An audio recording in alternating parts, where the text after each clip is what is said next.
has a story. Everyone has been through something that has changed them. So, never judge a person by the chapter you walked in on.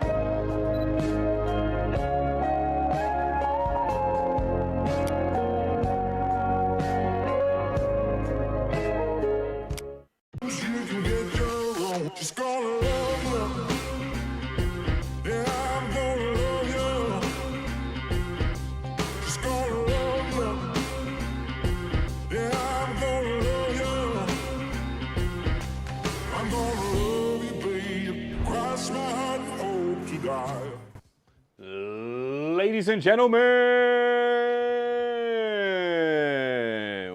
what is up? I hope you guys are well and warm, kicking it fly today, baby, because it's time! It's Wednesday, baby. That means it's time for Tea with P, where the T is beer and the P is me, and you are here with me to enjoy, and boy, are we gonna. Want to give a huge shout out to the band doing their thing. They're a little quiet today, but they're doing their thing. They look good. They feel good. Look at Susan and Caroline doing their thing. Huge shout out to Mrs. P, Miss Radiohead doing her thing. Mrs. P. Good to see you, Mrs. P. Good to see you, Mrs. P. What a show we have in store for you today. Boy, oh boy, the stories just keep getting better. The community gets tougher, the drama gets thicker, and the weed gets greener. Boy, we got a great show in store for you guys. We're going to be talking all things Eric Kahn, mold. We're going to be talking about Delaware, signing in some laws. We're talking California today. But after all that, more exciting than any, we've got a good friend of the show, Adam Ill. Is our host, or is our guest today at the top of the show. So very excited to get into a conversation with him. So stick around to see what we can get, what kind of trouble we can get ourselves into, guys. But huge shout out to you guys for tuning in. I see you guys in the chat. Hello out there. Your mailman grows AA. What's up? Magic 8. Hello, Northern Grower. What is up? Reg is in the chat. I see you, Reg the mechanic. Good to see you, brother. CLTV is in the house. CLTV, good to see you, friend. Hello, brother. Great video you put out there today. Banger of a video. I hope everyone had a chance to go check it. Stinkiest Genetics. Yep, Stinky Genetics. It was a nasty one, brother, but it was a banger, let me tell you. Huge shout out to Strange Show in the chat, too. There's a good friend of the channel. Good to see you, Strange Show. Always a pleasure, man. John's Nugs here as well. John, good to see you. East Coast Grower, baby. Good to see you, too, man. Before we get too far into things, want to give a huge shout out to everybody that showed up today. Want to give a huge shout out to our patrons, man, helping us keep the wheels turning on this bus. We don't have any kind of affiliates or memberships or nothing on this channel. We're completely out of the partnership program, so a huge shout out to you guys. You want to see your name on the screen, head on over to patreon.com/pigeons420. We got a ton of awesome perks and tiers for those of all budgets. If you want to come join and help support the show, head on over to patreon.com, find a tier that works for you, and see if there's something that you can get yourself into. We're doing, right now at this very moment, we're doing live grow classes. Yes, grow classes where we're growing and training and trying to harvest some bountiful weed. But with all that and so much more, we've got a great show in store. But before we do any of that, we need to smoke some weed. But before we do that, a message from these sponsors. In the arms of the angel, fly away from here, from this dark, cold hotel room, and the endlessness that you fear. Hi, I'm Pigeons420. Will you be an angel for an abused plant? Every day, innocent plants are abused, beaten, and neglected, and they're calling for your help. Please visit stashblend.com today and join the nation in helping abused plants get an 8-ounce bag of Stash Blend. That's just $27.70 or 96 cents per day. You'll be helping rescue plants from their abusers and provide nutrition, beneficial bacteria, mycorrhizae, and love. You'll help rescue plants from their abusers. Call or join now, and you'll receive a welcome kit of a photo of a dude impacted by your decision. Order now and change a life. Yeah, ladies and gentlemen, operators are standing by. Act now. Guys, it's so good to see you, man. We've got so much to dive into today, man. And let me tell you, we ain't doing none of that until we ingest some of the great herb that we've got here today. I'm smoking on a little bit of Grandpa's. Nope. It is, what was that one? Yep, it's that one. Peanut butter breath. Peanut butter breath is what I'm smoking on, man. What are you guys smoking on? Lacey, what are you smoking on? Trent's got a garden. What are you smoking on? Mrs. P, how you doing? I'm good. How are you? I'm fantastic. Kids Waiting off doing... patiently for our newest piece of our computer. Yes, waiting patiently for the newest piece. Yeah, we're waiting for one more piece, waiting for the mixer to arrive. It's going to make things a little smoother around here. But man, yeah, it feels good to have some good working pieces of equipment. Shout out to iCan Organics. I see you in the chat, man. Nerd's here too, man. Nerd, good to see you. Idiom is in the house. Idiom, what's up? El Chad, howdy. Good to see you. Daddy Grows, what's up, man? Good to see everybody. What are you smoking on, man? What are you guys smoking on? We got fruit drops in the house. We got some homegrown for Daddy-O. Nice. What you got? Hazy Girl for Stoned Barrington. Let's go, baby. Blockberry Breeder Cut. Okay. Oh, we smoking. What you smoking on, Adam? What you smoking on, boy? What you smoking on? Bet you it's green. Cheers, friends. This hoot. This isn't for the kids. This isn't for world peace. No, this isn't for hunger or poverty. No. This one, it's for you. This one's for you. Yeah, we're not doing a service today. This one's for us. It's for our mental health. Cheers, my friends. This one's for you. Graveyard Blunt. Let's go. You'll see. All right. Yes, I will. For the flock, baby. All right, idiom. Cheers, guys. This one's for you.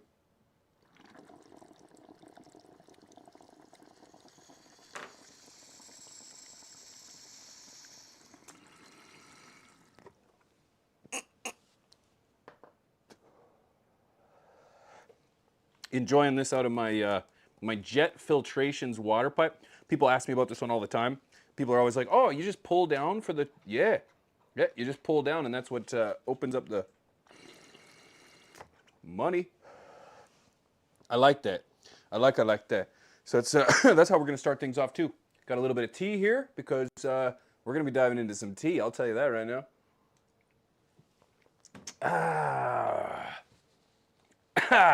Huge shout out to, before we get into the news, huge shout out to From the Stash. From the Stash had a Dr. Tulsi, sorry, Dr. Tasa Saldi on the podcast to discuss hop latent viroid. And let me tell you, holy jumpins, clippable moment after clippable moment after clippable moment. This doc opened up my eyes in regards to all the things that could be going wrong in your garden that you have no idea about. So if you haven't had an opportunity to check that out, From the Stash did a great podcast, or did a great show with a great interview, that's the word I'm looking for, with Dr. Saldi, and I think you're really going to like that one. That one was fantastic. Really liked that one. Yeah, and as I mentioned, thank you guys for everybody who tuned in to the latest drop that we did. We've done a couple drops here this week. They did fantastic. We did the packaging one. That was pretty great. We did the stinky weed one. That was pretty great. So thank you guys for pulling up, man. And if you enjoy these live streams, if you enjoy what you see over here, it's like a Hulu around here, but it's free. All you got to do is hit that sub button, hit that like button, let them know that you enjoy what you see over here. If you hit the subscribe button, it means you might get notified when I post another video or if I go live. Maybe you won't, because that's the reality of being a Canna channel these days, is that you just have to deal with a certain level of shadow banning. But we'll get into that and so much more later on. Astro, good to see you in the chat this evening. Shorty's here too. Piff Guy, hello, hello. Syntax, what up? What up? Guys, we're going to jump into the nudes. You ready? Let's do it. Canna News. All things culture, science, and health. Your one-stop shop for all things Canna News. So, ladies and gentlemen, if you would like to have a say in what gets said in the nudes over here, consider heading on over to my X, my Twitter, @pigeons420. You can hit me up over there and kind of just keep me in the loop in regards to any stories, topics, or anything that you would like to have covered @pigeons420 over on X. You can also hit me up on Instagram @pigeons420. If you want to kind of see that I do grow, actually. I do grow weed still, believe it or not. But we got a few stories that I want to get into today. We discussed last week about Eric Kahn and his moldy weed situation. And, well, thanks to my my friend Strange Show, we got a banger of a video about 4 days ago in regards to a turn in the story.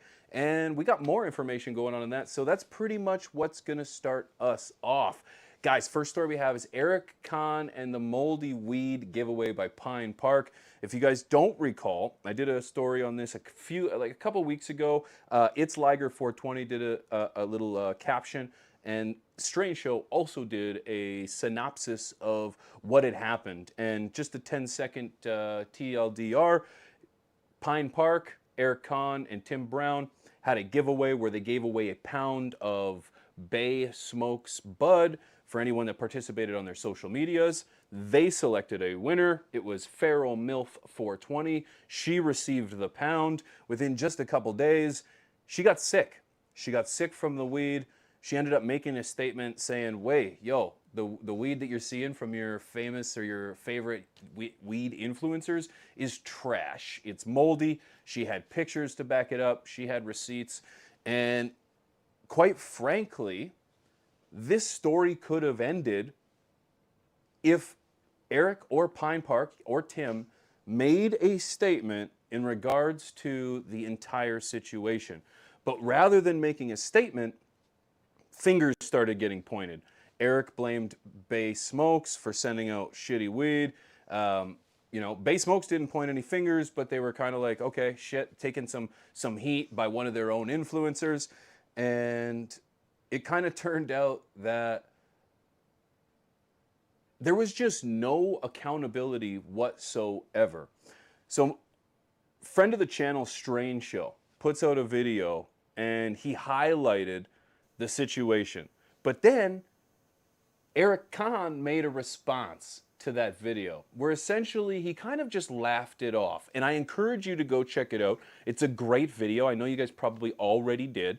But he essentially, Strange Show responds to the comments that Eric essentially says that Strange Show is clickbaiting, using his name for the show, for his channel.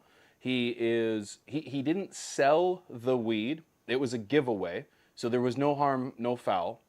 And that Strange Show was really just using Eric's name as clout.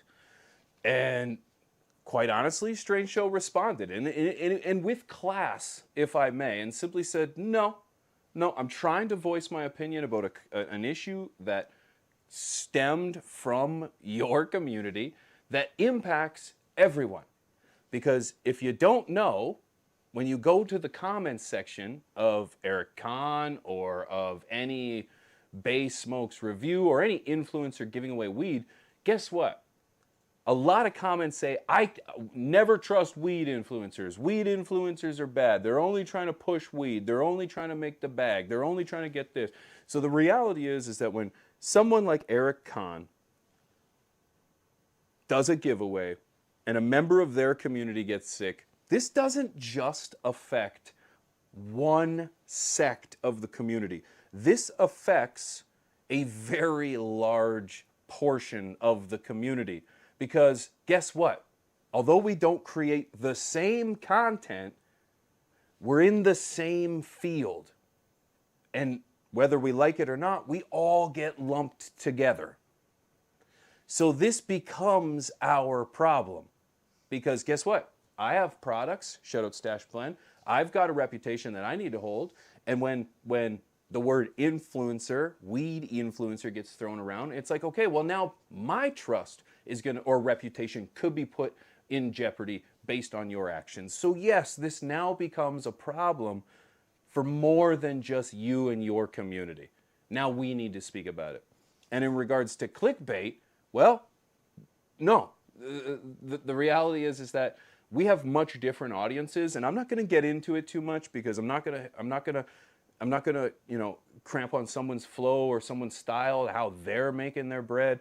But there is a vast difference between the audience of Eric Kahn and my audience, Strange Show's audience, pretty much the growing community's audience in general, because it's fair to say that we aren't really speaking to a young audience.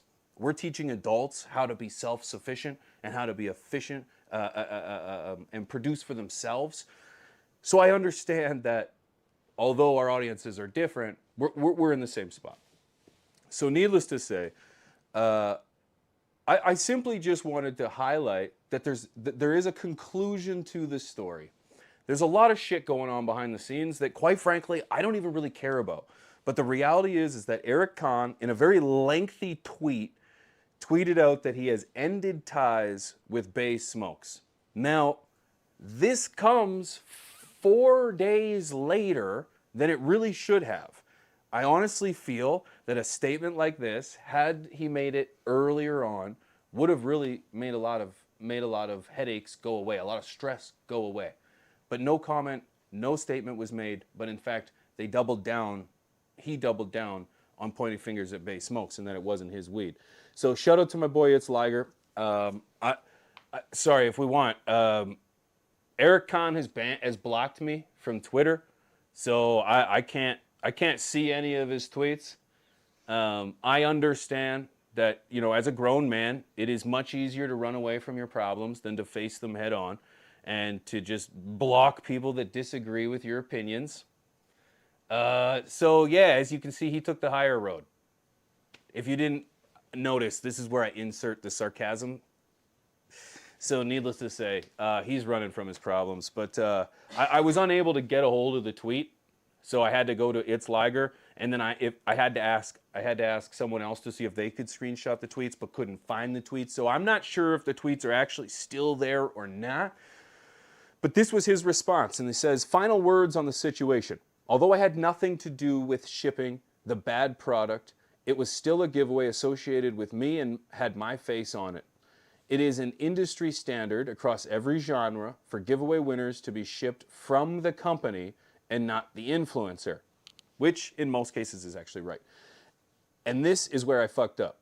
We should have double-checked that was being given away. We should have double-checked what was being given away. We had too much trust in the company, and that falls on me. All relations and future endeavors were immediately canceled with Bay Smokes, and the giveaway winner was made whole. I apologize to her once again. That's actually not true, for the record. All relationships and future endeavors were not immediately canceled. In fact, not only on my stream, but on the other shows as well. I believe my show was the latest. No, I'm sorry. Strange Show did his update video 5 days ago. So it was like 2 days after I did my show. They were still working with Bay Smokes. And just to be clear, while I was putting the story together this afternoon, I confirmed they are still working with Bay Smokes. You can still find Bay Smokes on the Con Kush website. They're still doing everything. So by cutting ties, I'm not really sure all relations and future endeavors were immediately canceled with Bay Smokes. I'm not really sure what that means or how to read through that, perhaps. This was all several weeks ago. Everything was gravy. She even made a tweet that I wasn't at fault and everything was cool. And that's right. Feral MILF 420 did make a tweet that said, "I only blame Bay Smokes for this issue." And she said it herself. She did not blame Eric Kahn. That was at that moment in time. But as we were starting to see, there was no accountability. The story was being swept under the rug. And in fact, Eric was laughing off was laughing off the story when it was ha ha ha, I sold her weed, ha ha ha. It's actually quite maddening. So not sure what happened over the past few weeks, but it all blew up again, way out of proportion. People are trying to say I scammed or sold that pack to her. What the fuck? There have been, and then he goes on to say that there's been a lot of successful orders with them and Bay Smokes, and that if he was to sell out, they would know he sold out. He says the quote-unquote "you sold out" claims are funny because trust me, when I sell out, you will know. Crying face emoji. I ain't selling out for something that's not even in my top 3 revenue streams. I'll sell out when Pine Park, Glass X, or A Nova sell for 9 figures. Until then, I'm grinding. No one was scammed. Despite this, public reputation is everything. Even though I know I didn't hurt anyone or scam anyone, association with BS, I like that acronym, paints me in a light I don't want. So, needless to say, he says all future operations will be, so any operations we have will end. So I don't know when that's going to end. It just hasn't ended as of yet. And as I mentioned, he blocked me. So I'm not going to be able to kind of get any further updates from that. I do know that there is some kind of, there is some internal turmoil going on between BS and Eric Kahn. This tweet reads very PR-esque. Like someone finally told him to say, bro, you got to say something. You have to address this in some way. So whether or not he ended ties with BS or BS ended ties with him, I have no idea. But the things that he said on his live stream about the company is just, yeah, I don't know. It's not a relationship I would want to be in. And if anyone was talking about me and my company that way, that's not the press that I would be looking for. So anyways, that's my opinion. That's the story. He blocked me. It's funny because like I've been on the internet doing weed since 2014, and I think I have blocked one person. One person, and it was somebody who was constantly spamming me some kind of marketing shit or something or other. And that's about the only block that I've ever put on anyone. So I think it's kind of funny. I think it's kind of funny that he blocked me. But whatever, you know, grown men can make grown men decisions, I suppose. But So, Strange Show did say in the comments that he did in fact delete the tweets. So Strange Show did confirm that he did delete the tweets. So why he would delete the tweets, I have no idea. I don't know what. I'll put it to you right. I said this before. Good to see Hi again in the chat. I said this before. This all could have been resolved with a very simple apology. This could have been, and I'm not saying entirely resolved because there should be some repercussions or there should be some, there should be some kind of negative repercussions for somebody getting sick off that. There should be some kind. But the reality is that 90%, I don't think Strange Show ever would have did his video. I don't think It's Liger. I don't think even originally it was Growing Pains from X that made the tweet that called out Tim and Eric in the first place. This is actually what started the second wave of momentum, was that there was no apology, there was no reach out, there was no statement. It was somebody, a creator got somebody sick. This isn't like, let's say somebody's getting a new t-shirt from me, new drop, actually just dropped. You can check it out, teespring.com/pigeons420 or thepigeonscoop.com/merch. I could understand if somebody was, say, Pigeons, hey, I tried to order some stuff, it got tied up in the mail, or whatever. It's taken months, and there was something that happened there. Is there a need to say, hey, you know what? I apologize for our shitty communication because we had a hard time shipping product to whatever. No, I don't necessarily think that that's worthy of a public statement. Just fix it. But when somebody gets sick, when you when you have essentially, you're responsible for the health of another person and somebody else got sick, I feel like that's kind of weighs on the level of priority. I feel like that weighs higher than a lot of other things where it's like a recall. You know, companies don't always put out a public statement when they have an issue in a plant, but when there's a recall, when you hear salmonella in a lettuce, I think that was the analogy that Strange Show made. If you see an outbreak of something on lettuce, the lettuce provider is going to recall all the lettuce. They're going to bring it all back. There's going to be a disconnect between whoever's distributing the lettuce and whoever's growing the lettuce until shit gets figured out.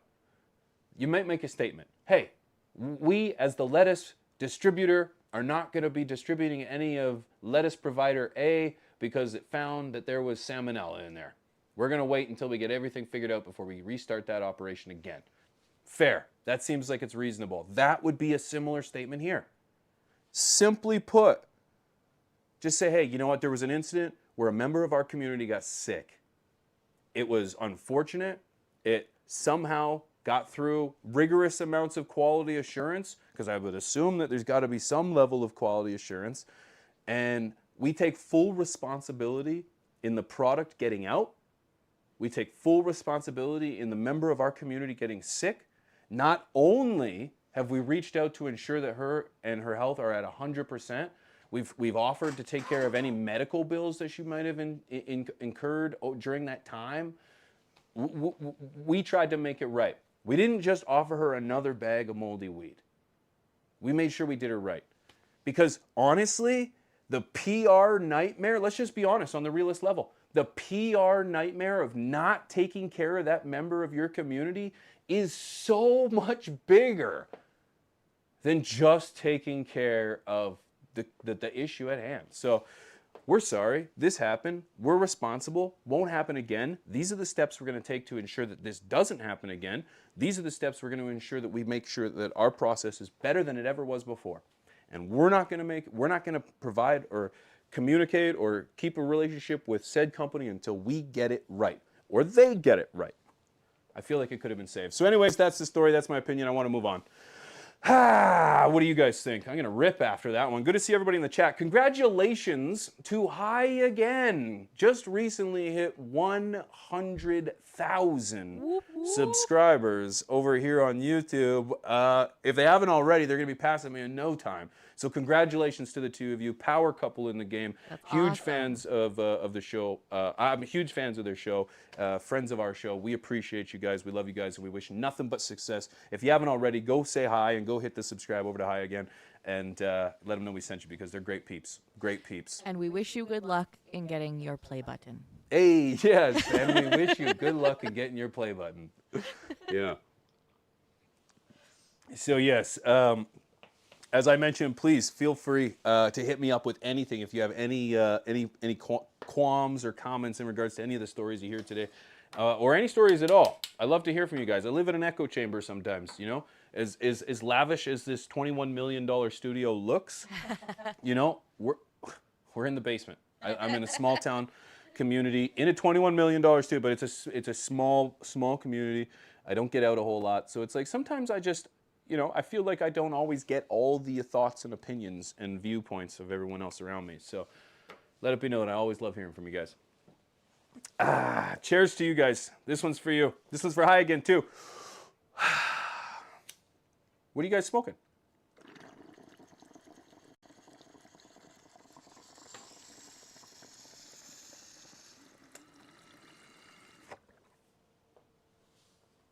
Oh yeah. Boom. We've got a oh, that was fantastic. We got a few speed points to get through here today. There's a couple stories. I wanted to give a shout out to Delaware. Shout out to Delaware. They recently just signed into effect a banking law. It actually will help any businesses on a state level help secure banking within the cannabis industry. This is a big deal because, well, as you guys know, banking in our industry is very tough. But the biggest issue that we have is that it's still federally illegal. And shout out to Delaware in regards to signing into effect a new banking protection bill for cannabis. But without federal legalization, a lot of this is just at a state level, and it doesn't inspire the most confidence in the industry yet. But huge shout out to Delaware. I wanted to bring that up because seeing waves like this across state by state is huge. It's huge, and I think that's the right call. Making banking accessible to the industry is really what it is. Unfortunately, we have to do it through legislation because, who let the dogs out?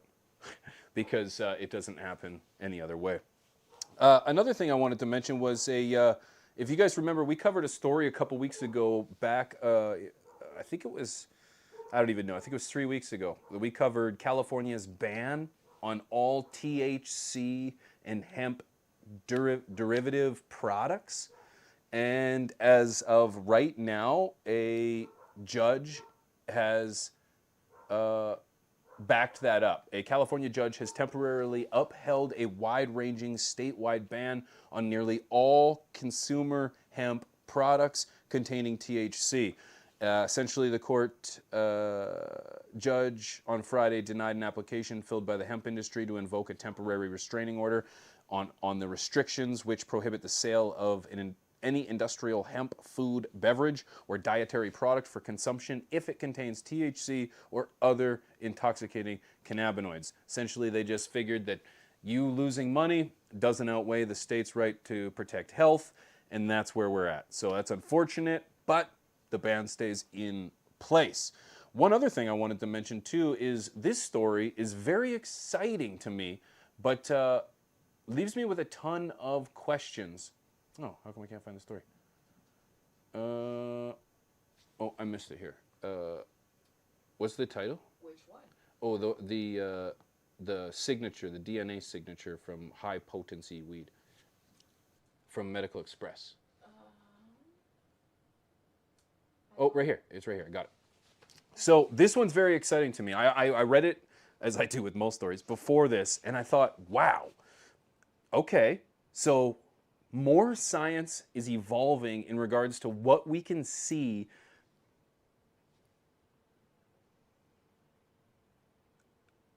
I want to say in regards again, but I can't say that twice. What we see when we look at the impact of cannabis on our DNA. Well, get this. A high-potency cannabis use is tied to epigenetic changes. I don't know what that means either, so I had to read farther. A study published in the Molecular Psychiatry is the first to suggest that the use of high-potency cannabis leaves a distinct mark on DNA, providing valuable insight into the biological impact of cannabis use. Isn't that crazy? But get this. This is kind of even crazier. High-potency cannabis is defined as having THC content of 10% or more. I don't know if that's as much of the story or not, but yeah. So I want to further this one. The research also shows the effect of cannabis use on DNA is different in people experiencing first-time episode of psychosis compared to users who have never experienced psychosis, suggesting there could be a potential for DNA blood tests to help characterize those cannabis users at risk of. Oh, my page just moved. Sorry. At risk of. Can you finish now? Where'd it go? Cannabis, and in particular, I don't know, my screen jumped. It was horrible. Sorry, guys. Users at risk of developing psychosis to inform preventative approaches. So, essentially, we could take blood tests to determine if cannabis users are at risk of developing psychosis, and we can inform with preventative. Oh, it keeps moving. Wow, that's crazy. Can keep form with preventative approaches. So that's pretty sweet. If you're not aware, there are cases out there, or at least there's arguments to suggest that people who are predisposed with psychosis, is it psychotic tendencies? No, psychosis. I think that's the best way to put it because I'm not a doctor. Who use cannabis, there's a correlation between the level of psychosis. So people who get triggered. So if you're predisposed to it, you might never suffer your psychosis at all or any symptoms until you consume, and then you can be prone to psychosis. Well, this study suggests that if correct, if there's a signature, we could look at the DNA through blood and determine if somebody is going to have a reaction or I don't even know how to put it in the layman terms. I should have just left it to the study, to the story. But it's we'd be able to determine if there's an impact or a correlation between psychosis and cannabis, and be able to see it in blood. That's what I got from that. That's what I got from that. I'll drop the link to the. Drop the link. Drop the link for people who are much smarter than me. But I wanted to share that one because that's really exciting. That's really exciting because that's huge advancements. And we know of things like this, but it's awesome when we finally have studies that are kind of corroborating that. So yeah, shout out to the people that are able to do those studies. That's pretty awesome. I wanted to finish the high points on, or finish the bullet points with this. Coming out of Marijuana Moment, millions of Americans with depression could be eligible for psilocybin therapy if approved by the FDA. We've been kind of following this study as the FDA is kind of mulling over whether or not there could be a benefit to using psilocybin to combat depression, PTSD, and right now they're saying as many as 6 in 10 people currently receiving treatment for depression in the U.S. could qualify for psilocybin-assisted therapy if the treatments were approved by the FDA. That's according to a recent study in the journal Psychedelics that highlights the broad impact that could result from a wider clinical availability of the entheogen. Wow, I was doing so good. Entheogen. Say it with less hesitation, and people will believe me. It's entheogen. It's entheogen. I'm really curious what your opinion. Well, of course, I'm curious about what your opinion is on all these stories. But when it comes to the psilocybin story in particular, what is the general consensus, particularly right now in the chat? What's the general consensus when it comes to using psilocybin as medicine for therapy? I am a huge proponent for using organic material, or at least natural material, as medicine before we start to use the man-made shit. So I'm very excited about the potential use of using psilocybin for these kind of ailments. So I love that. I don't know how on earth we're going to be able to distribute psilocybin. Not that we can't distribute it, but how do we get the efficient or effective enough doses so that we can give people accurate, maybe my psilocybin game is much lower than my weed game when it comes to growing. Can we test levels of psilocybin like we can test levels of cannabinoids? Can we make that kind of assessment so we could say, okay, so this penis envy is better for depression, sleep, but not just based on anecdotal evidence, but based on either like terpene profiles or molecular makeup. Is that the case? Can we do that? Because if we can, then I'm very excited about this. But I'm like, we're already going to be giving people access to this, but do we have any idea how to give them a safe amount? And I'm not trying to play like Karen from next door here, but it's like I would just hate to see, because like a bad trip on mushrooms can be almost as hazardous to your health as a good quality trip. And I'm not saying that good trips are good trips and bad trips are bad trips. What do I know? I Googled it. But I'm just saying, I would hate to see people taking too much, tripping out, not getting to the desired effect that they want. So I just didn't think the science was there already. I just thought like, wow, didn't we just discover psilocybin in like 2018? It's funny that you have this story because I actually read something the other day and I was going to talk to you about it. Oh, That, you know, the actor Eliza Dushku?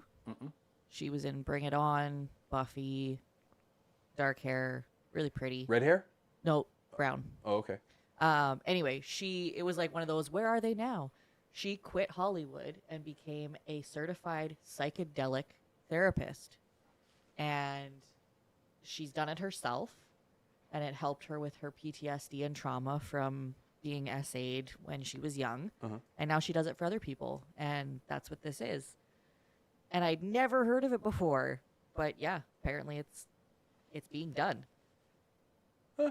Well, if it worked, like I have no doubt it's gonna work. I have That no doubt. it was the best thing she ever did, and it completely changed her life.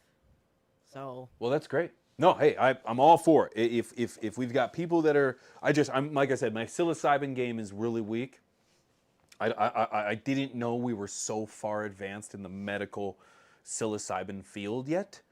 But if we are, it's like great, good, bring it on. Let's go. All my reservations are aside because I'm just worried that we give, you know, grandma way too many mushrooms and she trips balls and, you know, Lord knows what happens. But anyways, no, this is very positive, very exciting. So I'm glad to hear that the FDA, like, it is going to be an incredible day or an incredible moment when all this shit passes. And I have a feeling it'll pass all at once. Do you think? Maybe not. It's like weed, psilocybin. Like LSD is not far behind. I've heard there's been a lot of treatments for LSD. same kind of thing. Yeah, for the same thing. Yep. So it's like I see it just being a wave. I just see a wave. Is that when Tommy Chong gets to the White House? Hell yeah. Tommy Chong. Tommy Chong for president. No, I think that might not be a great idea. But I'm just saying. I'm very excited. I'm I'm glad to see the movement. I'm glad to see things are happening, and more importantly, I'm glad to see that we have the ability to heal people with things that a lot of us have been using for so many years. For a lot of us, it's like, and many, many people before us, because let's face it, there are many people who've laid this path before us that have been trying to tell people who have bent down and laid down and said, like, there's healing here. And those people were prosecuted by the government. So I just, you know, huge shout out to those before us. Huge shout out to those doing it right now, and a huge shout out to those that are going to continue carrying the torch after us, because the job is not done, and it won't be done for many moons. So that's why education is key. Guys, we got an incredible guest coming up at the top of the hour here in just a little bit over 5 minutes. 5 minutes, we're going to be talking to the one and only Adam Ill, highest host. Going to be joining us here tonight for a toke session, my boy, to sip on a little tea, and I'm so stoked about that, so get ready for that. Not only am I going to sip a little bit, I'm going to smoke a little bit, but oh, man, it feels good to be live, guys. That's the nudes. Everything from nudes, culture, science, health, you name it. This is Tea with P every single Wednesday, 9 p.m. Central. If you want to tune in, if you want to be here, hit the subscribe button, hit the little notification bell so you know exactly when we go live. As I mentioned, it's 9 p.m. Central, pretty accurate, but I'm afraid that sometimes the notifications don't go out as fast. And at the top of the show, someone was like, "Pigeons, this intro is way too long." And you know what? I agree with you. It is way too long. It's boring. That's the biggest thing. It's a boring intro. But a 10-minute intro, I'm a firm believer in having a 10-minute intro because the notifications don't go out right away. I'll go live, and then it's like you wait sometimes 2 minutes, 3 minutes, 4 minutes, 5 minutes, and then boop, there's my notification. It just finally comes in.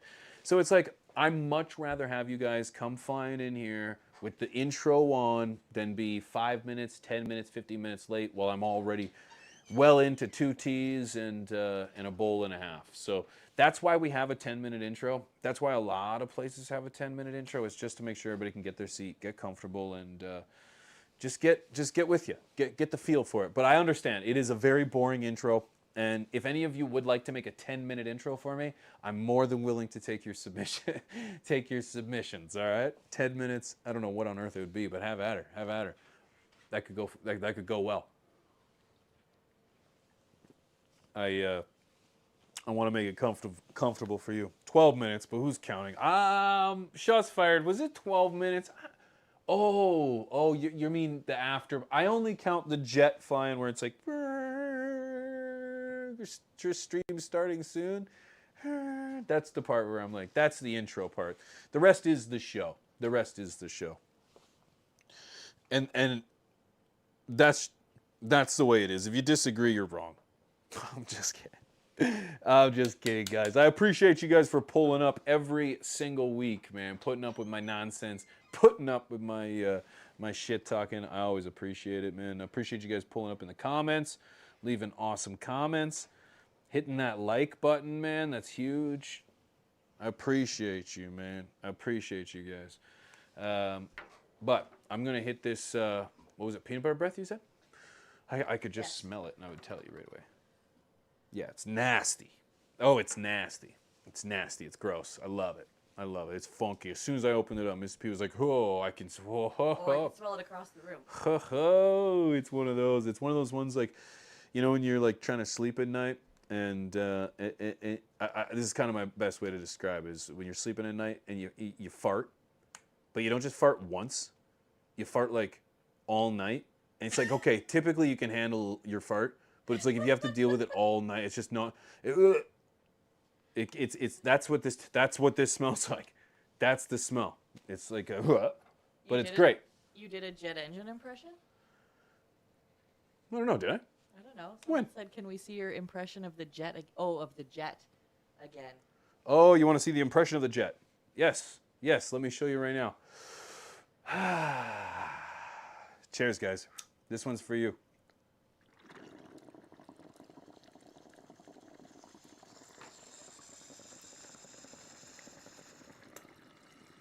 I will link the jet in the chat again for anyone who's interested. Yeah, no affiliation. No, We're but we selling do get that? questions all the time. All right, but we ain't that, like I ain't selling that thing. No affiliation to those peeps whatsoever. That's my bong. Just a good one. That's just my bong. So yeah, I don't mind it. I don't mind it. It's actually a good one. It's one of my favorites. It's got the acrylic or the plastic or whatever, so you'll never break it. But yeah, that's the one. Tell them I sent you though. They're way bigger than me. I think they've got like 50,000 followers or on Instagram or something. Maybe even way more than that. I don't even know. It's like 100,000 or something. They're way bigger than me. And let them know I sent you. Okay. All right, my friends. We've got an incredible guest coming up in just a couple minutes, and I'm honored to be able to sit down with him for like the 40th. Nah, I can't even count how many times we sat down together in person and over the internet. We got Adam Mill, the highest host, coming up, and he's coming up right after this. Come on and lift your glass. You've won your own free pass to be our guest. If you're stressed, it's fine dining we suggest. Be our guest, be our guest, be our guest. Ladies and gentlemen, I've got a gentleman here that is a huge that I'm a huge fan of. I consider a friend. We met up a few years ago, first over the internet, then in person, which was pretty amazing. He's higher than most, higher than you. He's Adam Ill, and he's the highest host. Adam, how's it going, brother? Hey, can you hear me? I know you were talking about me. Hell yeah, I was talking about you. Can you hear me? I hear you fantastic, bro. Can you hear me? Hell yeah. Yeah. We're good. What's up? Let's go, man. I'm just chilling, man. I'm just about to smoke a little bit more. I'm firing koozies off at Mrs. P so she can fill up another tea for me. How's your night, man? Good, man. Just rolling up right now. Just got back from New York. Yes. Just chilling. Just got a lot of things going on. Just, out here, just living life and having fun while I do it, bro. And, social media is hilarious. It is hilarious, man. It is hilarious. It's not real life either, is it? Social media is not real life. It No. is not real life. That's your slogan. I thought I'd take it. I'm running with it. Yeah. Bro, man, before we get too deep, because I love to talk about so much with you, man. Real quick, for Because anyone, I'll talk about everything and don't give a fuck about anything. of course, man. That's the best part about the whole thing, bro. That's the best part. Welcome to tea, man. There is no real direction. It's just a chill, this conversation. For anyone who's watching, for the two people that might not know who you are, real quick, Adam Mill, who are you? Where are you from? What do you do? Hi, I'm Adam. I'm from the Valley, the 818, and I get higher than you. I knew you would say that. I knew you would say that. Who am I? I'm just I guess a personality in the space who's been podcasting since 2009 and making content and just been very opinionated about the cannabis and don't have a filter and no shame and don't give a fuck about who I offend. Good. And that's exactly how it should be, man. And for those that don't know, bro, you are, in my humble opinion, you are the OG of the OG of kind of the online cannabis entertainment kind of hosting space, bro. Yeah. I would say. I mean, I was one, if not the first, cannabis podcast. I started podcasting in 2009. I was talking about cannabis culture on regular FM radio since like 2000 and like 2, 3, like early 2000s. I've hosted a lot of cannabis events. I've thrown a lot of cannabis events. I've done a lot of innovative shit in the space. I've just dealt with a lot of obstacles. I've been deleted a lot of times, and been working with a lot of brands. So I have a lot of relationships with a lot of people in this industry. Yeah, It's man. exciting, bro. It's so exciting, bro. And you're right, man. You've been doing this for a long time, man. Like you started, like you said, like early 2000s doing radio in LA, right? Yeah. I started in radio in 2001 in LA. That's what I was saying. I was already like, I was smoking THC while a lot of these kids were learning their ABCs, So for them to come at me and like, I'm a culture vulture, or I'm a new person, like they could, how vulgar are you on here? Bro, bring it. I can say, I know we're on YouTube. I don't want you to I don't want to demonetize you or anything. Nah, it's okay. I end up taking this. I'll take this interview after, and then I'll edit it. I'll just take out the nice words, and then I'll post it. But right now, it's tea, baby. You let her rip. Yeah. So it's funny to me that a lot of these kids know me better than I do. And they understand things more than me when I actually live it and experience it, and they're just watching it through filters and screens. For real. So that's it. Yeah, for real, man. Bro, I totally look up to you, man. In regard, I remember. Chill. Man, no, for real, man. When we did, I'll be honest. When I was in LA, you pulled up for the gauntlet, the growers gauntlet, and I was on the mic, and I was doing just fine. And then you killed it. I saw your, I thank you, I did. And then I saw your face. And man, I was sweating, bro. I was sweating. You had me because I was like, fuck, man, this is the guy. Oh, you were doing great. That's why I don't like to. Yeah. That's why I don't like, like when I enter chat rooms or if I'm like at events, I don't want to like start going into the comments or say anything because then I feel like people get distracted and then they just like take away from what they're already doing. And you were like killing the mic, dude. Those were your people. You were in the you were on an all-time high right there. I could see it, dude. Your aura was just glowing. You were like in the moment, and I was like, "This fool's just so passionate about this. I love it. We need more of this. We need more of this in the space." Thank you, G. Yeah, it comes from good people, It comes from good people, man. And you're 100% right, bro. I was on top of the world that day. That's not a thing I usually do. I don't have decades in this space. I like you're saying. I haven't been doing this since the late 1900s. Again, chill. You've messed with a lot of people, bro. You've messed with a lot of good, like quality, wicked people, man. I might have did a little bit of listening. I was listening to a podcast with Sid from Slipknot. Oh yeah, he's been on my show a couple times, bro. And then Shavo from Yes, System of a Down. Man, bro. Yeah, Let's even. go. Let's go. I mean, if we're going there, I've had Steph from the Deftones on as well. You know, I've had some pretty epic guests. You know, shout out to Be Real as well. He's, you know, I was on his network for 3 years. I did Be Real TV. You know, I did the whole exhibit brass knuckles thing, and you know, unfortunately, what's going on right now is, you know, it repeats itself because I was in the middle of some controversy many years ago when I was working with Brass Knuckles, and then they had the pesticides issue, and everyone blamed me for it when I was just, you know, a content creator getting paid to just promote it. This is before we knew about testing. This is before we knew about clean cars. This is before all the education, and I was the one that got like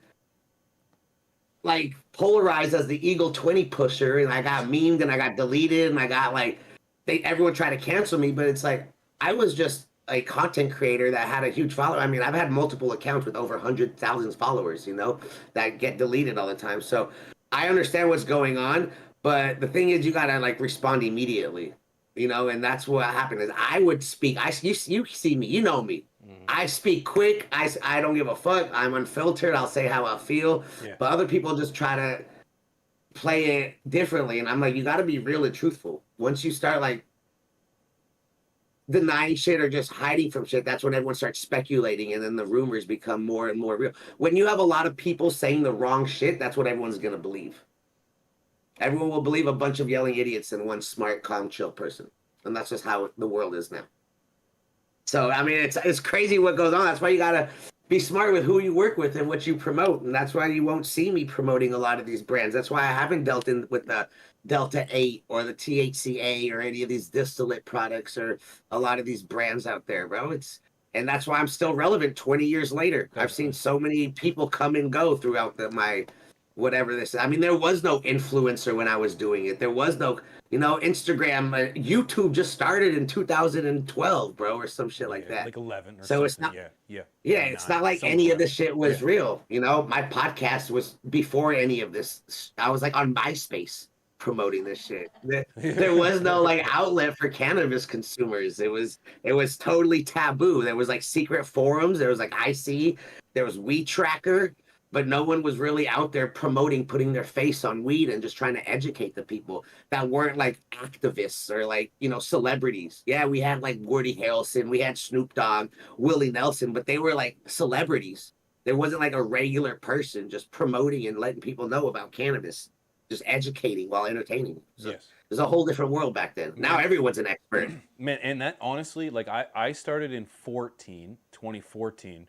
And that the idea of an influencer back then, even, and you're talking 5 years earlier than that.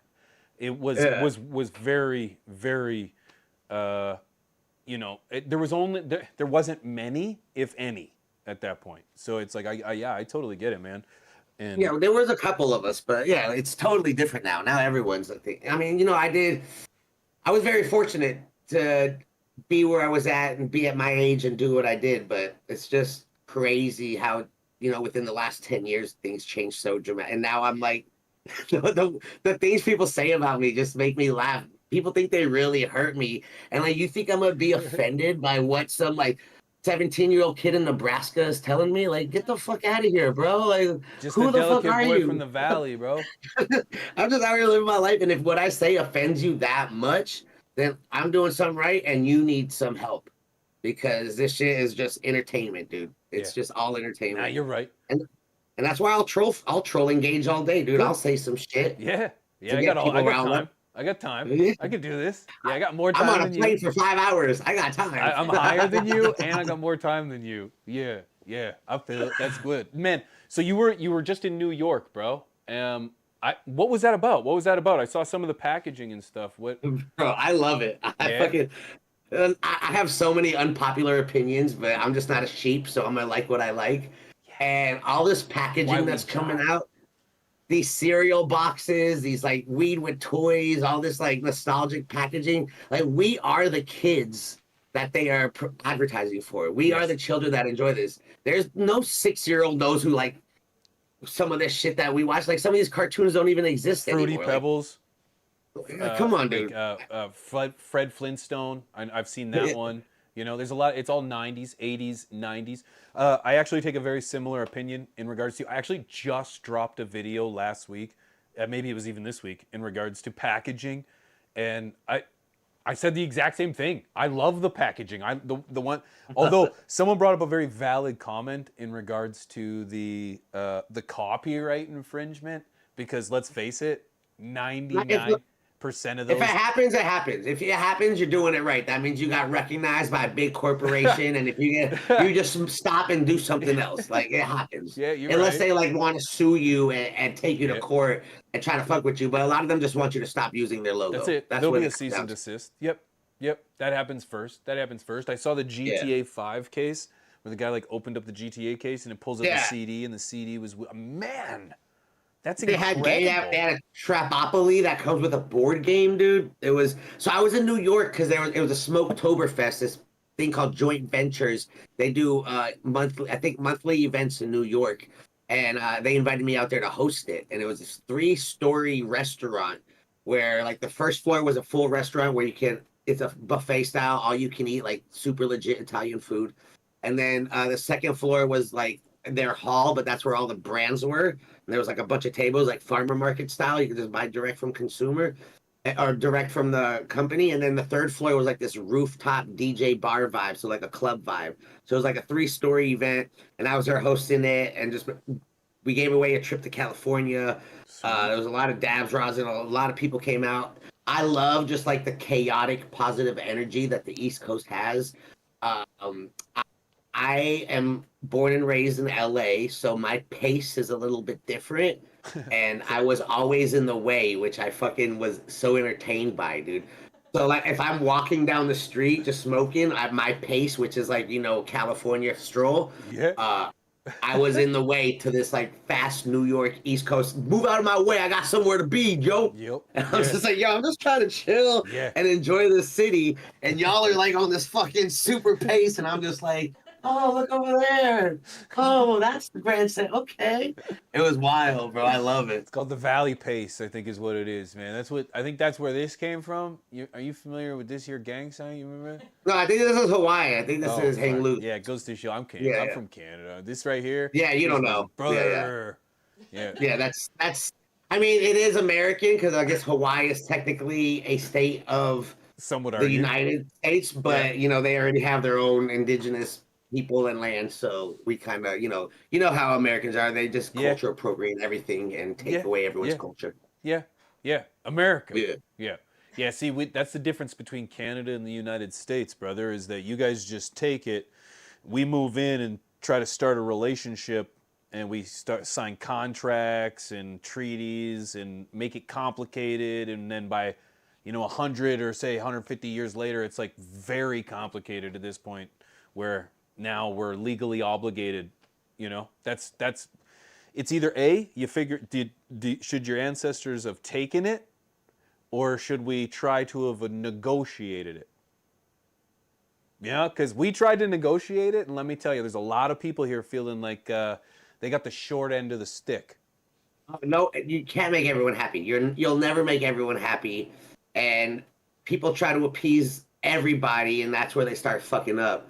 And people don't stay true to who they are because they want to impress multiple crowds, when you just gotta be who you are, and your people will come to you. And that's the thing, and that's what's going on with even. I don't want to get all political or really, but like if you don't think the way someone does, and you're anti them, and you're a hater, and you're the worst thing, it's like, why can't we just have different opinions but still be good people? Be ourselves. Like, you might not like Indian food because of whatever flavor or spices, but that doesn't mean that you're a horrible person and you're team Pakistan and like fuck India. You just don't like Indian food, It's why can't someone just not have an opinion? I don't like fucking vanilla. I like chocolate. Am I a vanilla hater? Do I hate all things that are vanilla now? Am I like, why does it gotta be extreme? Why can't we just like respect each other's opinions? And that, Adam, is racism. You're a racist.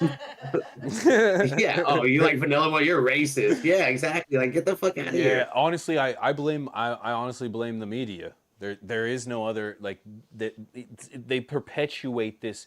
When I run into people, when I travel, and I know you travel a lot more than me, but I do not run into the people that the media leads me to believe don't like me for all the reasons that are me. I'm Canadian. I like weed. I do country music. So it's like, you know, I'm a bit of a redneck. So it's like, you know, when I talk to people from around the United States, it's love, it's positivity, it's acceptance, it's open arms. It's not until you get on the internet or you listen to mainstream media, and then I hear left versus right. This is your enemy. This hates, you know, that's where it's like, whoa, whoa, whoa, whoa, whoa, whoa. These are my people you're talking about. Yeah.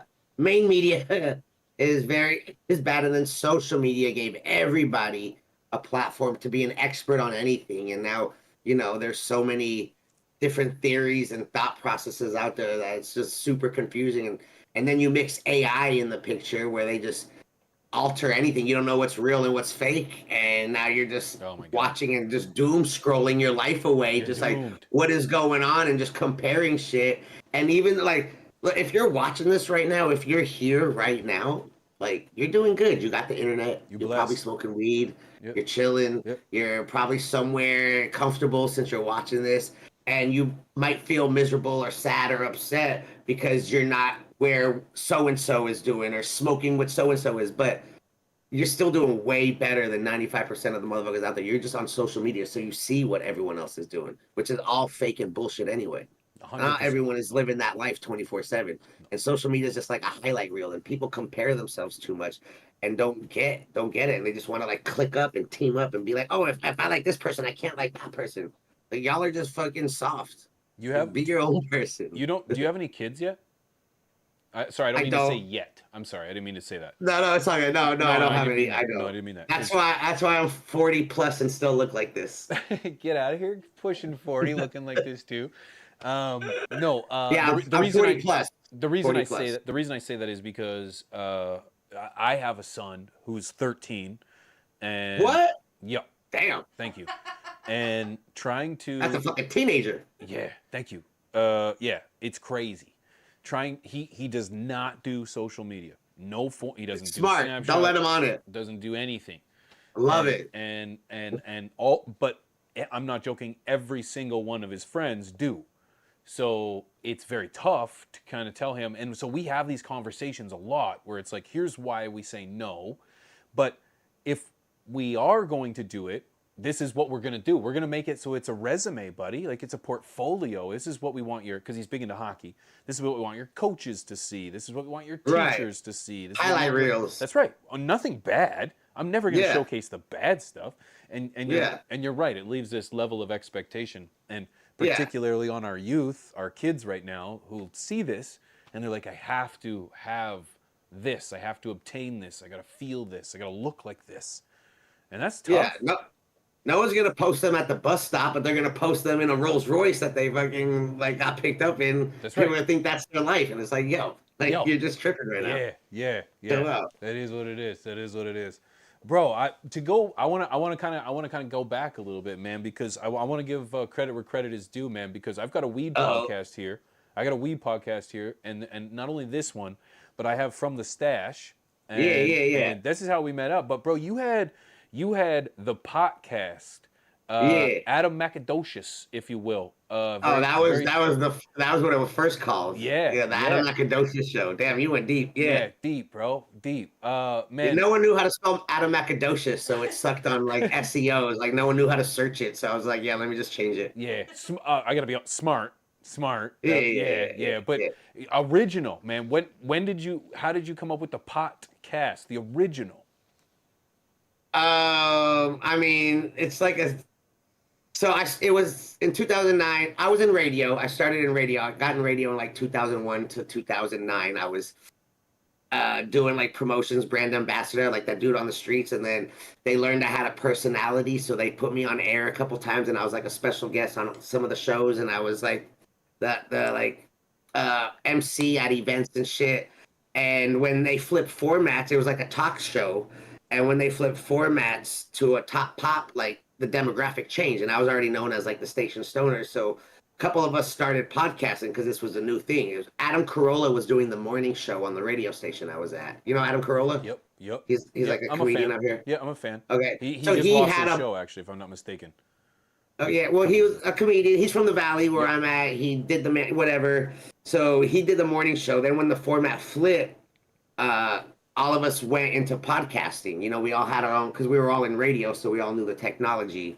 So we all like started podcasting. And I was known as the weed guy, and I was a bud tender. And I had like this knowledge of cannabis that not a lot of people had because there weren't books out there. There wasn't the internet. There was like you had like the Ed Rosenthal books or the Yeah, Jorge Cervantes or the But you couldn't be Jack caught Hare. dead with those books, bro. Yeah, and That was no like one a really knew hustler about magazine. them. Or it was like High Times. Yeah, it was like 18 and over. Yep. So Yep. there wasn't really a lot of cannabis media out there. And so I decided to do just show. Me and one of my coworkers would smoke weed all the time. So I was like, I had a co-host at the time. And one of the other employees played keyboard. So I had him play live music while we were doing our show, just because we would vibe out. That's how we would chill. And we would just have conversations of whatever the weed is. And me being a bud tender, I had access to weed and edibles and all this shit. And we would just talk about weed culture. And it was just like two regular guys talking. It was Adam Macadocious and Manny Blunts. That's what it was. But after I realized no one knew how to spell Adam Macadocious, we just changed it to the podcast because it was a podcast about pot. So it was just podcast. I think it was pretty simple and easy. It Back wasn't that then, hard to think about. fucking genius. Yeah. Right? Back And then. but then I learned that High Times owned the term Danny Danko. You know Danny Danko? Yeah. Yeah, so they owned a podcast. They had the actual For real? trademark. I didn't know for that. it. Okay, Yeah. I didn't know that part. Yep. No, a lot of people did it. Trans High Media owned it because I that. looked it up afterwards because I didn't really know. And then I worked with High Times during that time because I was hosting all the events. When I started the podcast, I really got deep into the cannabis community. I started meeting all the growers. You know, I worked with Cali Connection and Swerve, who was like a huge seed distributor who still is, been 10 years, over 15 years now doing it. You know, DNA, Attitude Seed Bank, Archive Seed Bank. I worked with all these growers and geneticists, and I knew all these growers. So I started meeting everybody. My network started getting crazy, and this whole like subculture of cannabis started getting introduced to me. And I started going to all the weed events, and I started hosting the weed events. And just that's how I learned that High Times owned it because I befriended, you know, a lot of the employees and Danny Danko, who was a fellow tribe member. And they loved my show. They loved what I was doing and loved what I was about. And they just told me I can use it. So I kept it. Sweet. That works Yeah. out so well. Yeah. And then me and my co-host, you know, everything always has an end. So when we split, I just started the Getting High With show. Right. I didn't want to keep the name of the podcast because that was like that show. Totally. Yeah, I get it. I think that's a Yeah. smart way. And that was 2012. 12 that you started Getting High with? Getting my solo show, yeah. Yeah. And man, And then that's been man, you've interviewed some that's where, you know, this is where some of these people come in, man. You've interviewed some incredible people, bro, over your tenure, man. Like, how does that feel, bro? Do you really sit and think about that? Because I got to be honest with you before you even answer, man. I don't have nearly the resume that you have.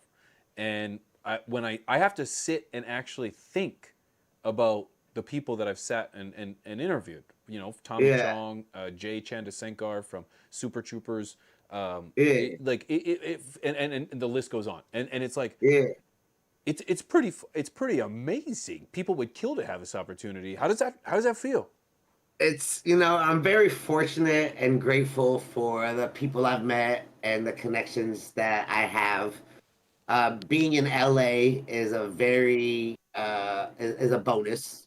You know, I'm very lucky to be out here because everyone's out here. But you know, I've had some big stoner boner moments in my life. Stoner boner moments are like those moments when you're like, you know, 14, 15, smoking weed, talking about, oh, I'm going to have my own weed strain. I'm going to be on the cover of High Times. I'm going to smoke with Snoop Dogg. You know, all those, I'm going to get high with Willie Nelson. And when you live those moments, you're like, oh shit, this is really happening. You know, I've won awards for the cannabis I've put my face on. I've hosted some epic ass cannabis events. You know, the 2 Chainz video I did was probably one of the most viral videos I've ever done. And that's a huge one, man. The most, and if people don't know, that's the most expensivest and Yeah, you were on that episode, and that fuck, man, that had to have been amazing. yeah. Shout out to Dr. Dina. She hooked me up with that position. But you know, I want to give a good representation of what the cannabis culture was. And I was like super wook then. I was like, all dabs only. I barely smoked weed. You know, there was a time in my life where I was only doing concentrates. So it was a good time. We had a bunch of heady glass and a bunch of crazy push before it was what it is now. And you know, it was a great moment. I've interviewed some crazy people, dude, and I still I still can't believe the life I'm living. And you know, there's still so much more for me to do, and I feel like I haven't done anything because I'm always so driven to do more. And I don't know if it's a good thing or a bad thing, but it's a lot, bro. You know, I go hard on myself too because I'm just like everyone else. I'll be looking at other things. I'm like, damn, you know, the fuck, blah blah blah. Blah. But then I'm like, yo, I'm doing the same exact shit. Like, why am I getting upset right now? Right. So I could see how hard it could be. That's why, like, social media is just it's like a necessary evil that we need. And if I could live a life of like have a stable life without relying on social media or any type of content to get paid, I'd love it. Because you know I've done it for way too long, and I'm just burnt, dude. I feel you. I feel you. I'm burnt. I feel you. I feel you. Well, and the reality is too, man. I got to be honest with you. It's like like a lot of people don't remember those that have really kind of trekked the path before, you know. And it's Yeah, like the pioneers don't ever get recognized. pioneers. They don't Yeah. get. Yeah, man. And that's Yeah. fucking frustrating, bro. When like at least like I know you won't say it, but it is frustrating. The reality is like I wouldn't. I'm not gonna say I wouldn't be here, but the path wouldn't have been in the direction that I was headed had guys like you not been in a position to be able to do this. Sitting in a radio station in LA in 2002, whatever that was, 2001, being the weed guy, being the Talk about blunt, weed, yeah. being the blunt of the jokes. No pun, Yeah. pun intended. Having to persevere, having to be the no, yeah, I am the weed guy. Not only the weed guy, I'm going to own it. I'm higher than you. So it's like that takes a lot, bro. That takes a lot, man. And to then not only to take that kind of criticism or that kind of perspective and then capitalize on it, bro. Turn it into a name, turn it into a brand, turn it into a career, if you will. I'm one of the first to put my face on a jar of weed and sell it. You know, That's crazy, man. before like any like super celebrity or anything, I was putting my face on weed strains, and I was out here just, you know, I was smoking blunts in 7-Eleven on MySpace. You know, so it's like it's cool. I love seeing how accepted cannabis is now and how many more people are in it. But it's just like the industry is. I love weed, but I just don't like what the industry is now. And there's so many just toxic people in the community, and they just like are so cultish, you know, and it's just kind of gross, and it's like a turnoff. Yeah, and you know what? But okay, yeah. You and I have kind of talked about this in person before, but do you feel as if there's like a changing of tide? Because I feel right now the leaders are the Chad Bradwicks, are the ones with money, no class, no culture, no roots to the community, and they're the ones that are dictating what weed hits the streets, what flavor, if at all, is available, and I feel like So yeah, I feel like they've dominated for so long. The legalization. I feel like we had culture, we had community, we had this feeling of Yeah. unity, community, yeah. and then it's changed based on how the legalization has happened. But do you think we're gonna have a shift? Do you see a shift? So you're right. Like it used to be community, turned into industry with a lot of egos, and now I feel like it's a circus because it's full of clowns, and there's a lot of people in the space that don't even consume cannabis. It's just numbers to them. What grows the fastest? What yields the most? what is people and what do we grow? And that's why there's just so much purple candy out there because they think that's what people want. That's what they think people like. And that's what people are being forced. And they think that's what's good. And no one really has an option to like try anything else because they're just like, oh, candy, purple, that's what we want. But I've been on the make green weed great again because I love real weed, and I'm not like a hype boy and follow what everyone else is doing. I like my hazes and my OGs. I like my diesels and my sours, and I love a Kush. Like we need more Kushes out here. There's just not enough Kush that's being grown anymore, and a lot of these grows are taking investors that just want to see results and don't really care about product. They care about numbers. It's all fucking numbers to them. Numbers. So that's and why it's there two isn't- numbers right now. It's THC and CBD. That's the only. Well, in CBD is barely a conversation if you want to even get into it. It's THC and just profit. Those are your. I mean, numbers. look, people are buying shit based on percentages. Yeah, that's crazy. Like that means nothing. That That's means crazy nothing. to me. Yeah, that means means nothing. nothing. That means nothing, bro. And as a grower, I honestly, it pains me that I completely disagree with the sentiment of make green weed great again because I hate what they've done to colorful weed, bro. I hate what they've done Yeah. to it because this isn't your argument. This is what they've done to pretty weed. This is what they've done to colorful weed. And that is so frustrating to me because as a northern grower, 75 to 8, I can turn any weed, your Kush, your Diesel, I can turn them out. I can turn them Purple. all purple. Yeah, I can turn them all Yeah. purple. And Make the room cold. that's it. That's really it. That's it. And it's just the environment. Just freeze up the room. Yeah. I'm in northern Canada, man, and central Canada, and it's. I'm sorry. No, it's okay. It's okay. I love it. I apologize for you being in the valley. The thing is that he's like, no. Listen, I get it. It's I have like 5 million people in my town. Yeah, and I've got under 1,000. Well, we're cracking 1,000. We don't have any streetlights though. We got 1,200. 1,200. I know. We got two stop signs. Yeah. Oh, I got a lot of stop signs. We got a lot of stop signs. How many street lights do you have? 0. I have 0 streetlights. Yeah. The biggest building is the grain elevator. How big's the biggest building? Well, the biggest building is a grain elevator, and it's probably about 40, 50 feet up, 60 feet. Five floors, 6 floors. Yeah, at most. Yep. Full of grain. Yeah, full of grain. Yeah, with a little catwalk. What do you mean green? Grain, like wheat. It's not a building. It's just a fucking wheat tower. Yeah, well, it's a silo. It's a silo. Sorry, it's the lingo here that's disconnecting us. Yeah, it's a grain silo, so it's a big steel. Okay. silver So building. it's like a farm shit. Yeah, from Wizard of Oz, the Tin Man, his head. No, I know. Yeah. Okay, No, I know what that is. Yeah. I know what that is. That's it. That's we the got tallest some of building. those. Yeah, you We got some of those by the beer factories and shit, like Anheuser-Busch or whatever. Yep, they be Yeah. but that's the tallest building. And that's where we're at. Yeah, it's where we're at.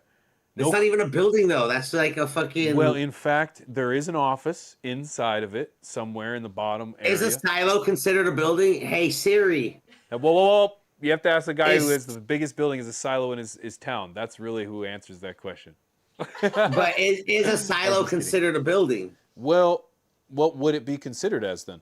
It's a container. A storage facility. Sure. Hey but Siri. would that not be a building? Is a silo considered a building? It's a structure. A silo is a building. Okay. Oh shit. Okay. All right. You're right. I was really expecting that to go in left field. I didn't expect it to come back as building. There's building codes for it, so yes. Oh, building codes. Of course there would be. Of course. People die in those things, bro. Chill. Yeah, there has to be codes, man. Because you can get sucked in. Like, it's a common thing out here, bro. Not to mention, have you ever seen, like, grain explode? Stop. What are you talking Yeah, about? bro, right it's now? dangerous. The dust. The the ethanol in the air, I think when the dust comes up, yeah, I've seen massive grain explosions. Yeah, it's a thing. What is Yeah. it, this gets fermented or what? Nah, It's it's just the. do they make vodka out of grain? Oh, probably. They make a lot of shit out of grain. Vodka's potatoes, I think. Vodka's potatoes. There's a lot of vodka variants. Yeah, I honestly have no idea.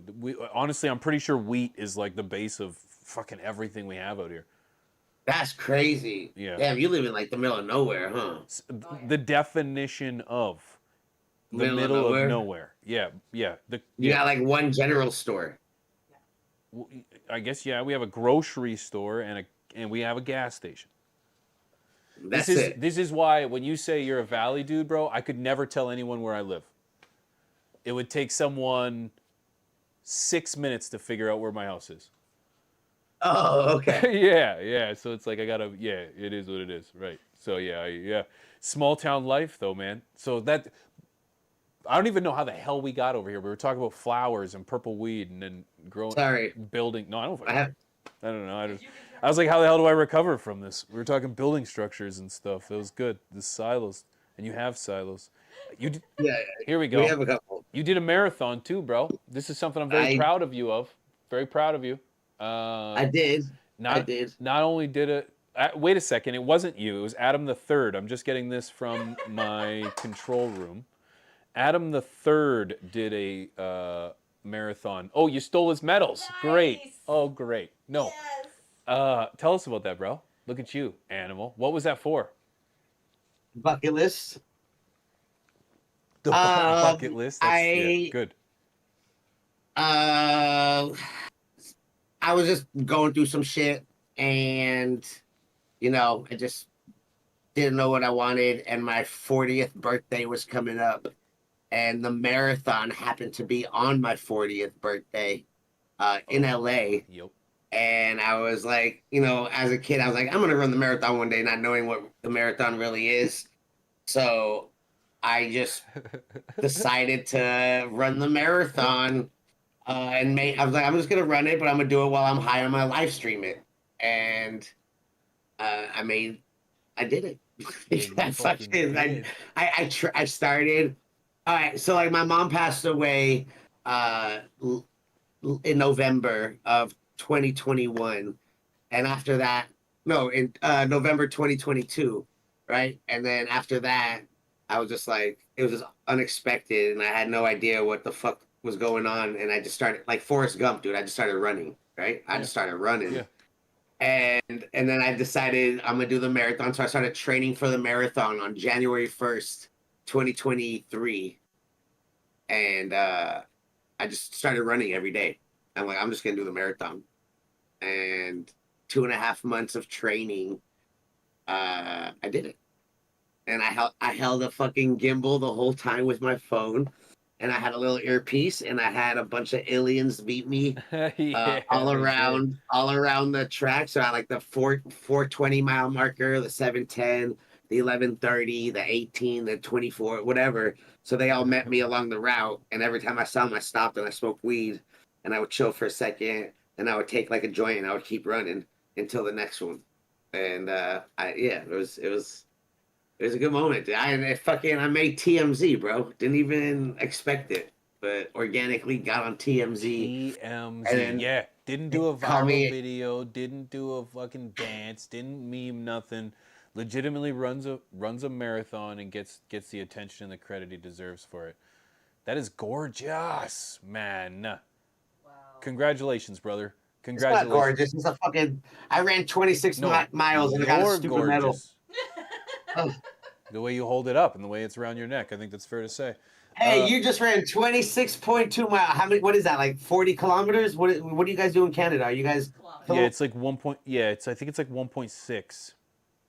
So you are. So what is that? What is that? 1 mile is 1.6. What was you did 40 miles? No, 26. 26 miles. Hey Siri.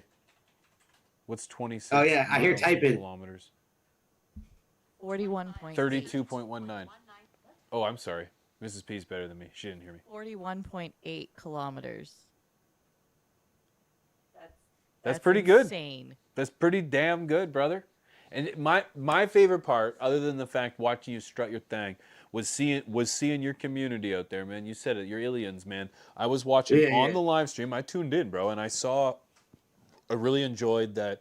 Along the way, there was people out there cheering your name, giving you the motivation, like that.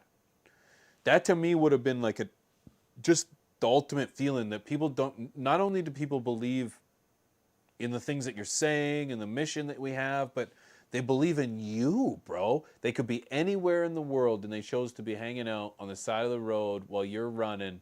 I think that's pretty fucking epic, man. Yeah, no, I Congrats. really appreciated them. Yeah, it's a lot because the roads are all closed, traffic is fucked.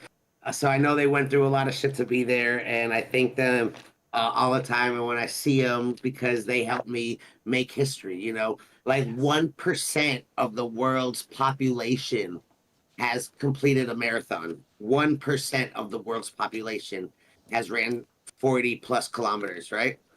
So now, out of that 1% of the world's population, how many of them did it while consuming cannabis the whole time? I'll tell you, one person. Yeah.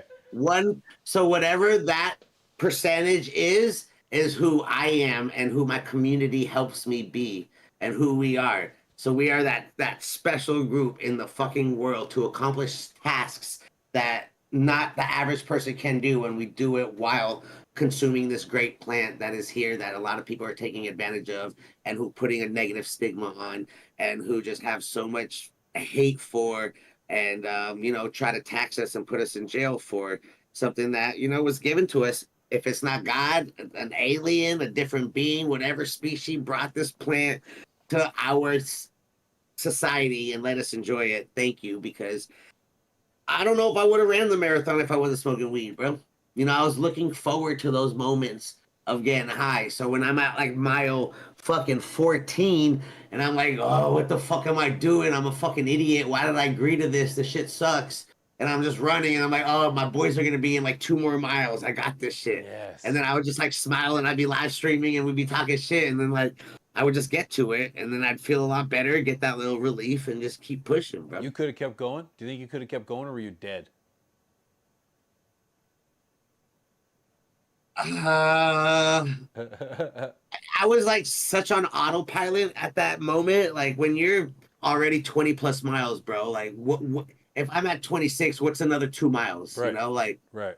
I don't know. I've never ran until I passed out and couldn't run anymore. But like I'll tell you the next day I was fucking feeling it for sure.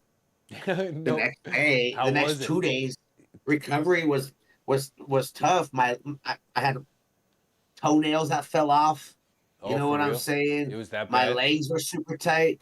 Oh, yo, have you ever heard of nipple chafing? Oh, I've heard this of is it. a serious thing, dude. I might have had one time. I mean, I had to put nipple tape. I didn't learn about nipple chafing until I was training for the marathon. Oh, bro. for real? So you had to wear nipple tape while you were running the whole time? Oh yeah. My chat. I had my chat. My community. My community really helped me. They.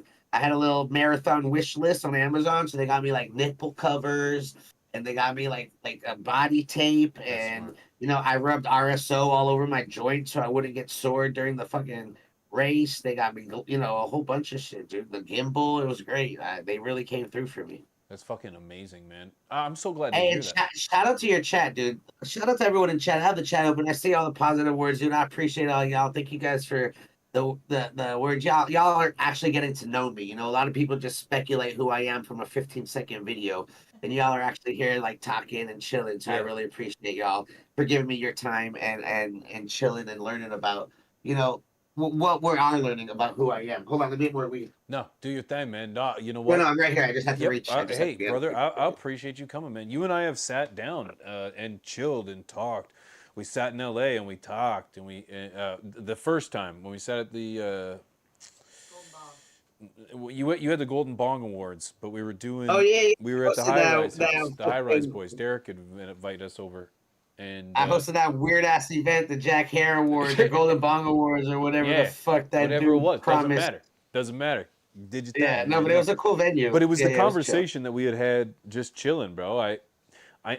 I don't associate with. I also have, and maybe this is a small town thing, but I also have the thought that my opinion is my opinion. I don't care whether you accept it or not. Like I feel that I would love to share it with you, but whether you accept it or whether someone random person on the internet accepts my opinion, I honestly don't care. But I'm very opinionated about things. The way we do things out here in the middle of nowhere is much different than the way things happen in other places of the world. Let's just put it that way. And so often I get to point my finger and laugh at the people that think that they're real, and you can see right through it. And as far as I'm concerned, when you've spent as much time outside, alone, by yourself, and that's something that, like, as a person coming from rural Canada does. You have to entertain yourself. You don't have always everything. You don't always have the best cable or internet. You don't always have the best phone line or telephone service. So you got to entertain yourself, bro. And you don't have the clubs. You don't have the restaurants. You don't have the high. You don't have the motherfucking views. Nope. We got the views. It's very. You don't have beautiful. the museums. You don't have the motherfucking. No, we ain't got no museums. The architecture of like the old city downtown. No, we don't have any of that. So and I will argue though that we have a lot of some of the other things you mentioned. Like we have a view. It's beautiful here. People underestimate. People say there's nothing. I would love to come out there and just be bored. Always welcome. Actually, as a matter of fact, I brought the boys out here. I brought Chris and Rob out here, and we spent 5 hours on a lake or on a creek, following a stream on kayaks and just getting drunk and tripping on mushrooms, bro. And I think you would too. You're a nature guy. I see you hiking up in the hills all the time. Listen, I'm like a glamper, okay? Me too. I need, I can't go just out wild. I need some type of, like, give me the RV and treat me like a queen, But that's fair. I got nothing against that, bro. I got nothing against. No, my friend had a lake house. Yeah, my friend had a lake house. It was on a lake, and then there was ATVs. So I had a blast. Like we would go on the lake, jet skis, and kneeboard and all that, all the extreme water shit. And then we would go on the ATVs and go hit the fucking dunes and ride off-roading and shit. That shit was great. I loved it. It was the middle of nowhere. We just had fun in nature, playing with like adult toys. When I say adult toys, I mean like RVs and guns and shit, not like motherfucking. I gotta be careful. I'm in LA and a lot of Diddy talk is going on. That's right. So when you and I were in LA, I was saying things I didn't realize I wasn't allowed to say, bro. You were remember? This was just like last month. I was throwing words out. I'm not saying them now because you kind of informed me. Well, what were they? I'm not saying.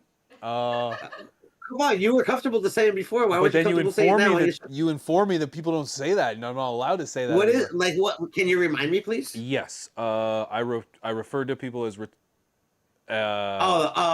yeah. No, retarded. Yeah, retarded. We say that all the time. We say that all the time. No, I used to say that growing up. Oh. Like you can't. I mean, that's what I'm saying. Shit's changed. Like. When I was growing up, we would, on the playground is where we would be making like yo mama jokes and just having like, just clowning each other. But it was all fun. It was love, and you would just accept it because that's how it was. That's how you knew who your friends were. Because you would now if you try doing that shit, like you're fucking insensitive and you're a bully and you're gonna get fucking arrested or have to go to some treatment. See that shit. Like, that shit really doesn't exist. It does. But when you get this far out, man, like that doesn't happen out here, man. It's survival of the fittest, bro. And bro, they changed Columbus Day to Indigenous Day.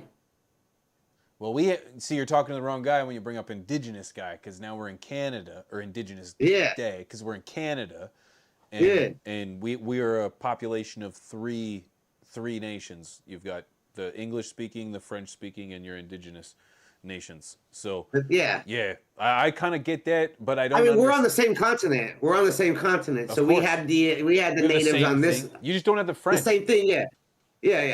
The French It's just. I think the French were up there. We had the UK was down here. You guys we had both. That's the thing is, UK came, conquered America.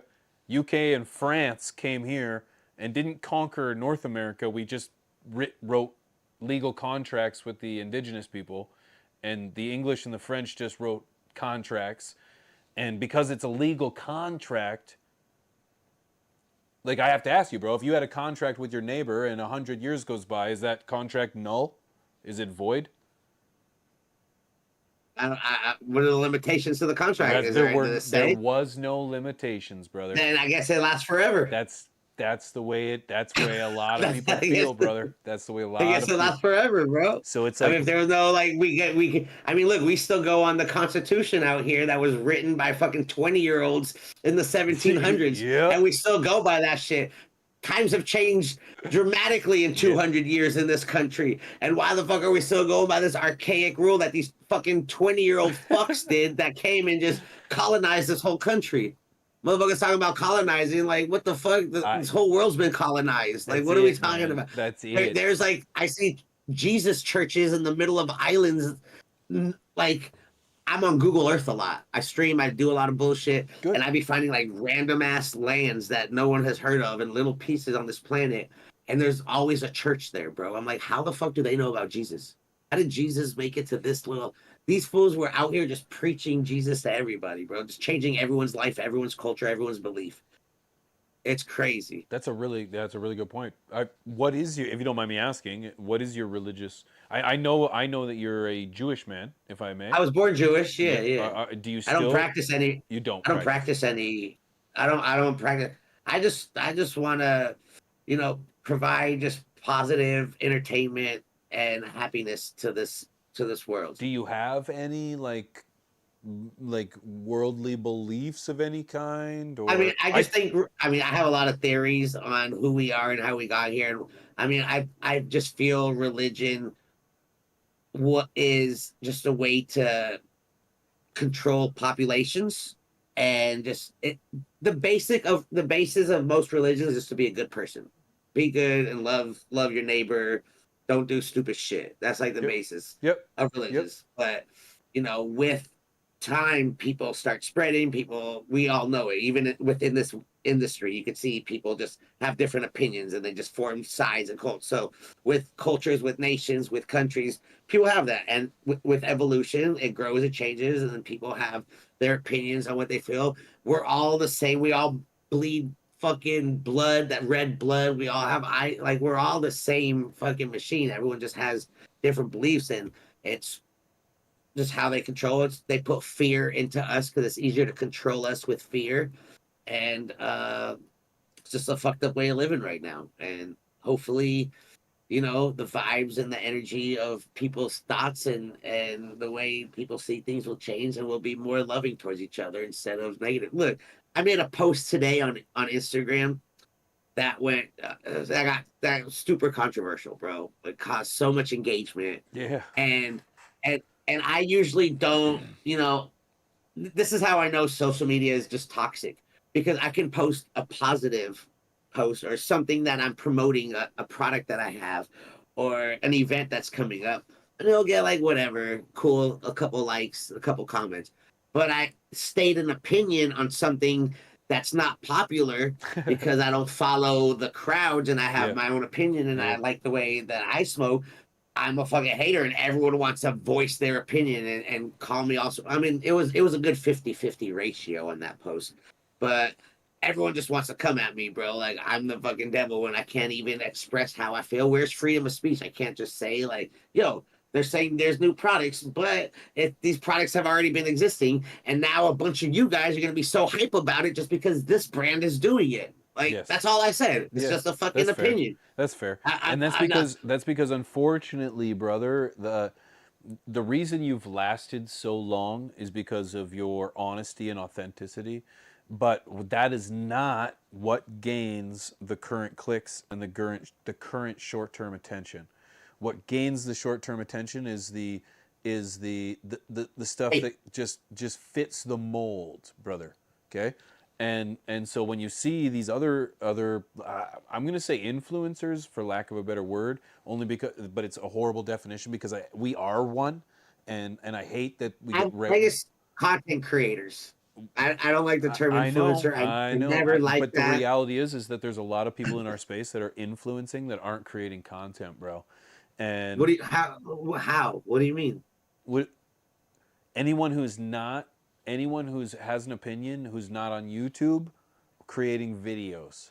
That's what I mean. There's an entire space. I think content creation is a general term for anyone on TikTok, YouTube, Instagram. Sure, that's okay. Social media. Yeah, that's fair. Yeah. That's fair. Because I don't think anyone is like it's not really influencing. We're more marketing. It's an advertising platform now. People get paid to promote products, so that's like advertising.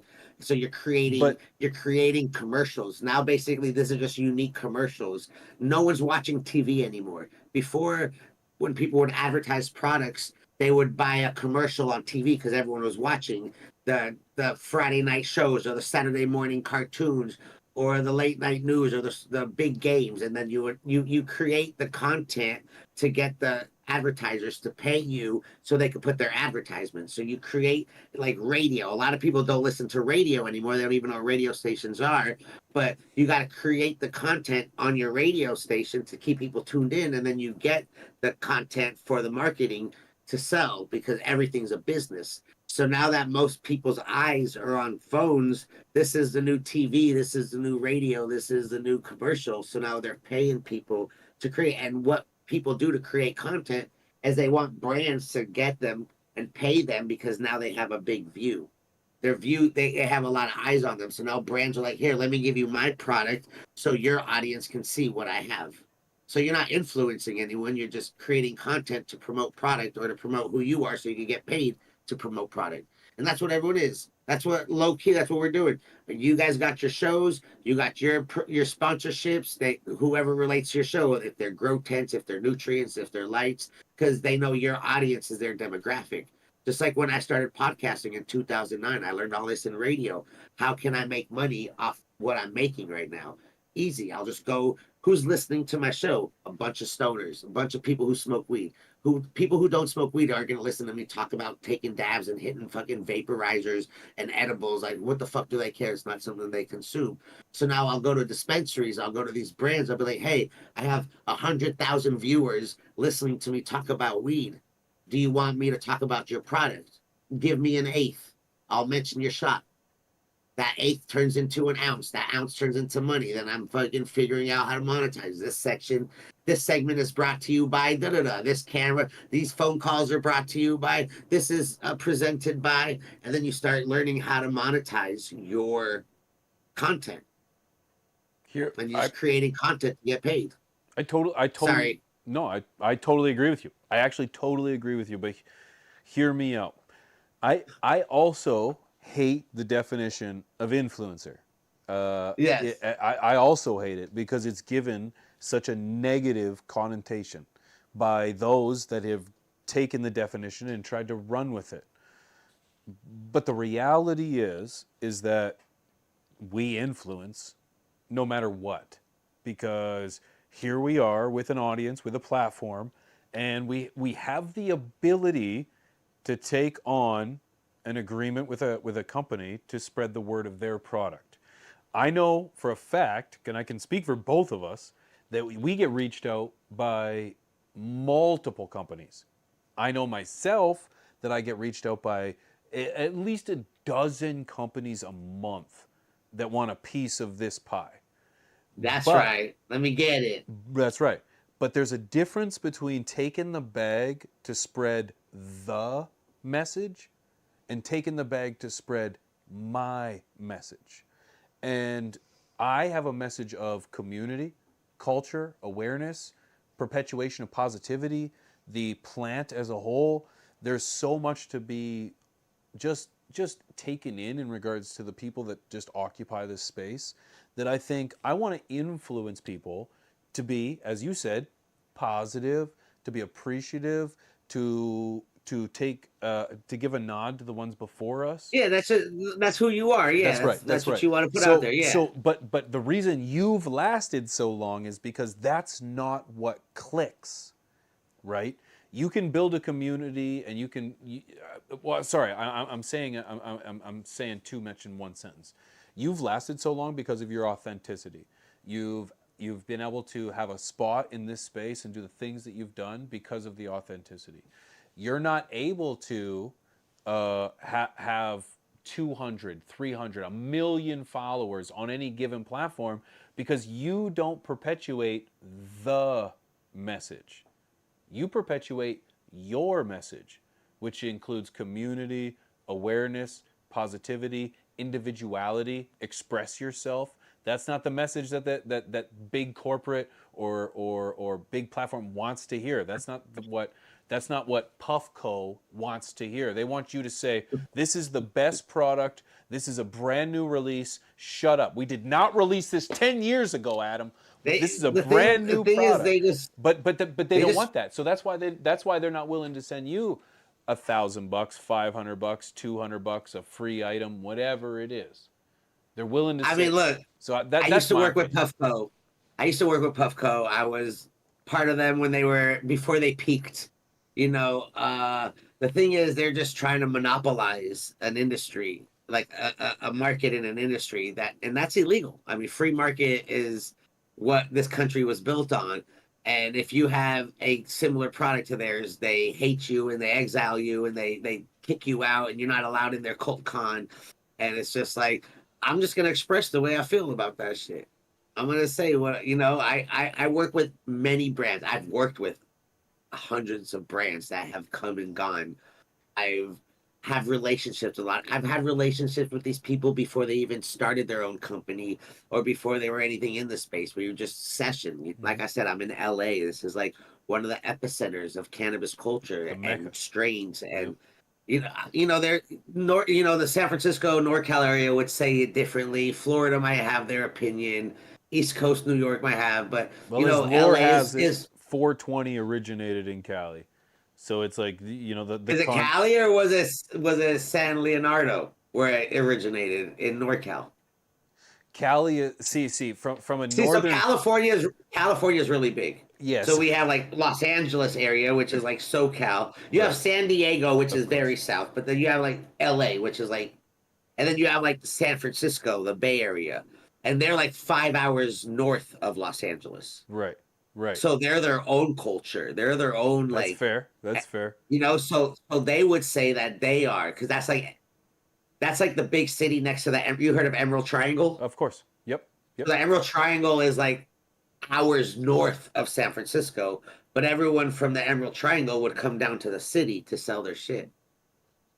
So that's why the Bay Area, Frisco, would say they are like the Mecca. But I'm from LA, so I'm going to be a little more biased, and I'm going to say LA is the Mecca because we are trendsetters as well, and a lot of shit comes out of LA. But shout out to NorCal as well, and the whole Emerald Triangle and Humboldt and Mendo and all the towns over there, bro. Of course, and all playing a part, man. All playing a part because there's a lot of great growers coming out of that area, out of that triangle. We got the Mendo boys coming out of there, Mendo dope boys coming out of there. I'm sure you're familiar. Yeah, there's a lot. I mean, the whole cookie shit is coming from NorCal, the Bay Area. Yep. But we got the OGs and the Kushes and all the hype shit out here. Now we got the motherfucking backpack boys who are like known worldwide now, and they started out here in LA. I knew them before they were the backpack boys. It's crazy. That's wild. Well, like there's like a couple of people. It's just a lot of these brands, they were just attendees at my events. Back in like 2014, 13, I would see them at the High Times Cups all around as just attendees, and now they own fucking some of the biggest brands in the cannabis space. So wild. That's why it's funny to me when these younger generation, this younger generation comes in like they're experts and they know everything just because they had access to like the internet to like experience everything. But we've been living it. They were swimming in their daddy's nutsack while we were already out here slinging sacks. So I know, it's like I get, like, I 100% get it. I 100% get it. Well, I kind of get it. You've been in it longer than I have, but the reality is that the recognition isn't there, and it's almost like once the money starts to influence, that the culture just goes to the wayside. you got this new generation that their first experience with cannabis was a flavored vape pen in the bathroom of their school of some raspberry unicorn piss or whatever the fuck they're smoking. Sure. And they think that's what real weed is. So then when they get to real weed, they're like, what is this? This isn't weed. And then you show them something that's sprayed like candy and it looks like it's blue colored. They're like, yeah, that's what that reminds me that. And that's what they're fucking thinking is real weed and what is good weed, then us old heads or us real smokers have to be like, yo, just so you know, that shit's not safe. That shit's sprayed. That shit added ingredients. And like, oh, what the fuck do you know? You're just a hater. You're like, all right, bro. Like, good luck. Like, this is just another wave in the space Yes. that probably won't last. No. But No, you're right. there's a lot of misinformation out there and a lot of just hype beasts that are promoting just bullshit, dude. Just if you want to call them all influencers, they're influencing people to smoke bullshit. Yeah, you're 100% right. I see from the outside looking in, and I say that from a guy that's living in rural Canada. I do obviously have a podcast that's kind of not international, but international. You are international because I'm in USA and you're in Canada, so we're in different countries. So technically, you're international. Okay, fair enough. And so it's like that's the key.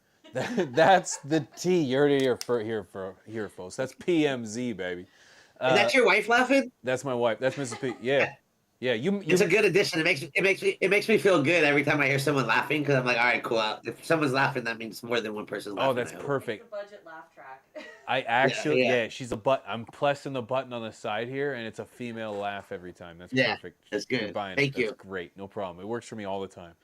Yeah. Yeah. She's the other half of the show. We, you guys met, I think, in the In Rockstar. Vegas. Yeah, At Vegas the Golden Rockstar Ball, yep. Cafe. Yeah. Yeah. Outside on the patio where we were smoking. Yeah, Yep. yeah. We shut that place down, bro. We shut that I place remember. down. That was a good time. That was a great time. She wasn't out. She wasn't out here for the growers gauntlet, right? No. Yeah. No, that'll be. I learned that's the last trip that I ever do without her. She's my manager, and and I'm. No, you need them. Oh, whoa. Yes, I like to create. I'm the creative, and dealing with scheduling. Logistics. Logistics. Yeah. 100%. She does it very well. She's a pro. 100%. Yeah, I'm sure. Your other half, how involved is she with the operation? Not as much as she was. No? Yeah? Yeah. I kind of have a lot of responsibilities now. She works. She does her own shit. Of course. She got her own life. She helped me in the beginning, helped me get, growing with me. And, I've just been doing so much shit. I've been working. It's just like kind of autopilot-ish, Yeah, I get it. Do you have any form of representation? No. No? None? You do all? No. Of it? Fucking, you're an animal. It's me. You're an I animal. do everything. You're an I animal. do everything, dude. Jesus. That's why I suck at everything, because I try to do it all. What? And it's, I don't have enough focus per thing. Like, I got my alcohol that I could probably be doing a lot more for that I don't. I got my MJ Arsenal rig out there that I could be probably promoting more that I don't. I got my LOG strain that's out that I could probably be doing a lot more that I don't. Got my weekly podcast that I do, that I produce and get the guests and, get all that research. I don't do the technical side on that, thank God, but that I do every week that I could probably be promoting more, but I don't. I got my shows coming Brother, up. I got an album that I'm dropping in 11:30 that I haven't really promoted yet, and I got an event that I'm doing on 11:30 that I haven't promoted yet. Brother, my daily streams, my social media. Let me tell you, if I may, else? I have my wife doing my management. She does all my scheduling, my interviews, all the financing. She produces this show. Must be nice. That's why the show's so good, bro. It's just professional. Thank you, brother. Hell yeah. Yeah. I just. You know what it reminds me of? Go ahead. What was that? Is that Johnny Bravo? The dude, the animated late night dude, Bro, Johnny Bravo. Where's Rob? And then he would have the TV where they would have his guests. East Coast. Fuck. Come on, Rob. Where are you? It's something Anyways. West Coast. He tells me this. I'm No, uncultured. but yeah, I bro. like it. I'm uncultured. I like the vibe. It was something. I like the TV. I'm on Coast to Mom, coast, I'm on TV. coast to coast. What? Oh yeah, Space Ghost, coast to coast. That's what it is. You're on TV right now, brother. You're on TV. Yeah, bro. I love being able to produce my own show. You know what I mean? I love the ability to do whatever the fuck I want. I'm not hindered by any program. Space Ghost, coast to coast. Yeah. Space Ghost, coast to coast. Yeah. Oh yeah. Favorite show of all time. I never missed an episode. Yeah, of course. Yeah, of course. fucking oh fuck, you just said something and I was gonna say something. Oh, the hiring, bro. Okay, so the wife does all my management, okay, that's a bit much, but man, having like a publicist, like someone who can post your shit and regularly keep stuff up to date. I think you should definitely do that, man. I don't have that, but From the Stash has a team, and it's fucking amazing, bro. And it's amazing how well a well-oiled machine will work while you get to create, man. Yeah, sounds great. It sounds like a great plan, but you know, my life doesn't have that. I understand, and it's not easy, bro. It's not easy. I get it, man. But little things. The more, because you're a creative, you're very outgoing, you're very outspoken. You have the ability to. You should have somebody relieving some of that stress, even if it's a member of your community, bro. That was just you like, got hey, a good little audience here. Look, if anyone knows any representation or management, and you're in the LA area and you want to work and you know, get paid off when I get paid because I have no money. That's fair. Yeah, let's run it, bro. I'll give you a cut of whatever you make me, dude. Book me, manage me, Yep. make it happen. That's I'm how in it should LA. be. DM me. Let me know. Look, I got personality. Pretty I'm face. chilling. I can run a marathon. I Yep. smoke more weed than you. I have a lot. Look, I just came back from New York. You see all this weed I got, bro? I saw the haul, bro. That packaging. What did you think of the I didn't packaging? even unbox it yet. It's all in here. That Stone Cold Steve Austin, bro, was fucking wicked. Let me see if it survived the trip. Man, you got a good haul Bro. from it. Oh, fuck. Uh-oh. I knew it was going to get crushed. It didn't. It's fixable. There you go. There we go. Yeah, there it is. That's awesome. That looks This is great. my first time opening it, dude. It looks great. I love that, man. I love that. Bro, So, the weed's inside. You see the weed? no? Look, it's in the... Oh, I'll open it. we're getting an unboxing right now? Yeah, we're going to unbox this. Let's fucking go. Stone Cold Steve Austin unboxing. I can pay you in weed. What's up, Tyler? Hit me up. I got a lot of weed, bro. I got you all day. Yeah, but you got to be able, you got to be efficient, effective, you got to communicate well, and you got to fucking Send me your book a lot of resume. shit. Yeah. But for real though, man, honestly, your community is full of incredible people and talent. Oh, okay, I get it. I didn't see the bag, bro. Yeah. So what child, explain to me, Adam, what 11-year-old child is picking that up and going, yeah, suck it, What? and going, I need Progress. to smoke that. To me, that's just very well crafted packaging, very well branded. It made me buy it. Yeah, of course. Oh, you did buy it even? So it worked. It fucking Well, man, I worked. paid. Listen. I know we get a lot of free weed. I get it. I get buy free weed. weed all the time. Hey, I buy weed. No But shame. I like supporting brands. You know, people. This is people's livelihood. This is how they pay their bills. So I'll help support. And sometimes, you know, I don't know if I'll smoke this weed, but sometimes I, you know, get a lot of weed that I just particularly wouldn't consume. You know, we have a different palate. We're a different type of smoker, and I appreciate all the free stuff I get. I really do. But if it's something that I'm not going to consume, like I don't really smoke distillate carts. I don't eat many edibles. You know, I don't do a lot of these hallucinogens that I get. You know, I'll do some, and I'll re-gift them for sure. I'll give them to other people to enjoy them. But sometimes when I want to smoke what I want to smoke, I'll go and buy it because I know what I like. Yes. And I don't always have access to stuff I like when I'm giving it for free all the time. And I appreciate all the stuff I get because I get some awesome weed that's free. But, you know, sometimes I want something like a little sour, hazy, tart that no one really has because I'm just getting a lot of candies. That's fair. I get it. I'm the same way, bro. I just picked up a bunch of like just nasty, stanky, disgusting, footy, armpity, will send people going the other way, farts at night kind of weed. And I love it. Yo, I'm sorry, Internet Warrior. We're not talking about gross stuff. I know this is like a gross show. I'm just talking about culture and weed, dude. No, it isn't. But We I don't talk. appreciate We you. actually don't talk grow here at all. Actually, that's funny. Oh, okay, nice, even no, better. Yeah, no, I saw this you is- went off a little bit earlier. I kind of tuned in a little bit. You were talking about some topical shit. And shout out to Liger, bro. That kid is wild. I don't know if he likes Isn't me he or hates killing me. it? Isn't he killing it, man? I've been talking for fucking years. Rob and I shoot the shit all the time, and the fact that we're waiting for that like TMZ reporting for the cannabis space, bro. I love that shit. Yeah, I love that. That's beautiful. That's beautiful branding. people try it. Yeah, it got your attention, right? So it works. Ravioli. What does it say? Ravioli? Yeah. It's ravioli, 'cause dude. It's a okay, I get it now. I see it. Yeah, yeah. I love it. See in Canada. Bro, their display, they just had a bunch of plates on the table and one bag on each plate of their strains. So it looked like one ravioli on a plate. That's awesome. That's crazy. That's great branding. Yeah, I love this, man. Yeah, I love this. See, in Canada, you can't have any of this, man. The This is the fucking- space of your logo is only about the size of an inch, a square inch. All right. You guys want to trip out? All right, chat, check it. I know we're talking about some wild shit, but look at this one, dude. Look at this one.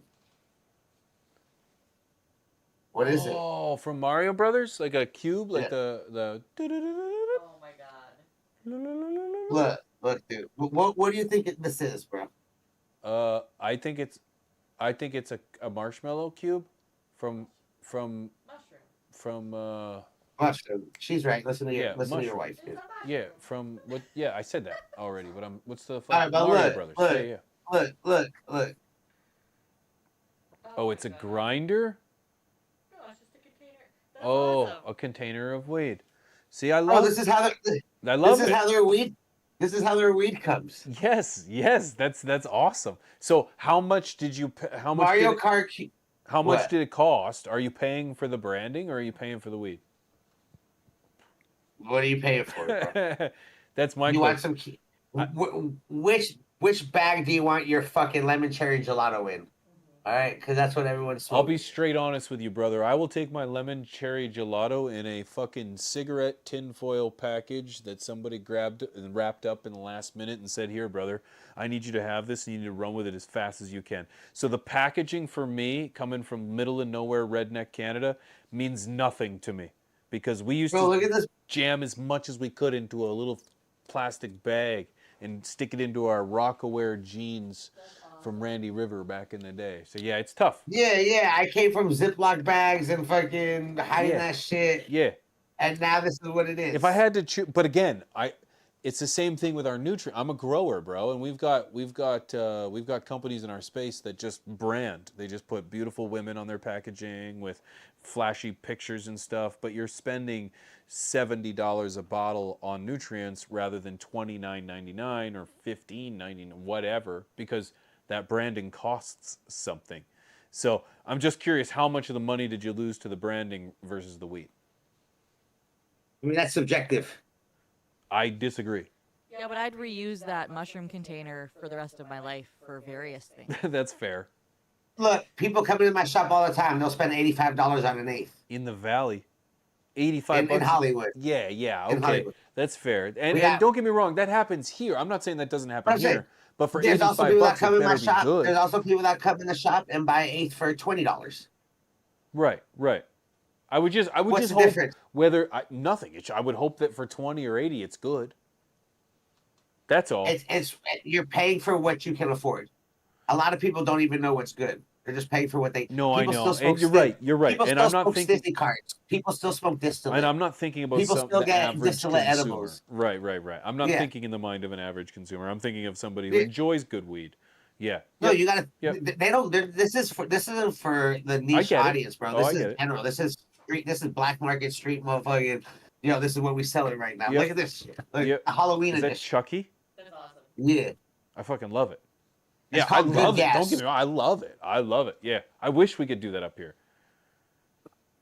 I would just hope it doesn't, versus, I hope it's not $10 weed for $40 just because of the package. That's all. All of it is rebranded candy. Right. That's all it is. Right. It's right. all some right. sort of That's my lemon fear. cherry gelato, rainbow sherbet, fucking whatever. That's what it is. Of course. That's all Yep. these things. Yep. That's what most It- things are these days. Unless they tell you otherwise. But that's what most of them are. Well, it And was a now good it's just haul. like now it's like, how do you stand out? How do you stand out Yep. from everyone else Yep. with You're the right. same weed? Because not everyone grows weed. You're You right. got to remember. Yep. There's a You're lot right. of a lot of people out here No, that a lot don't even know how to less. grow it.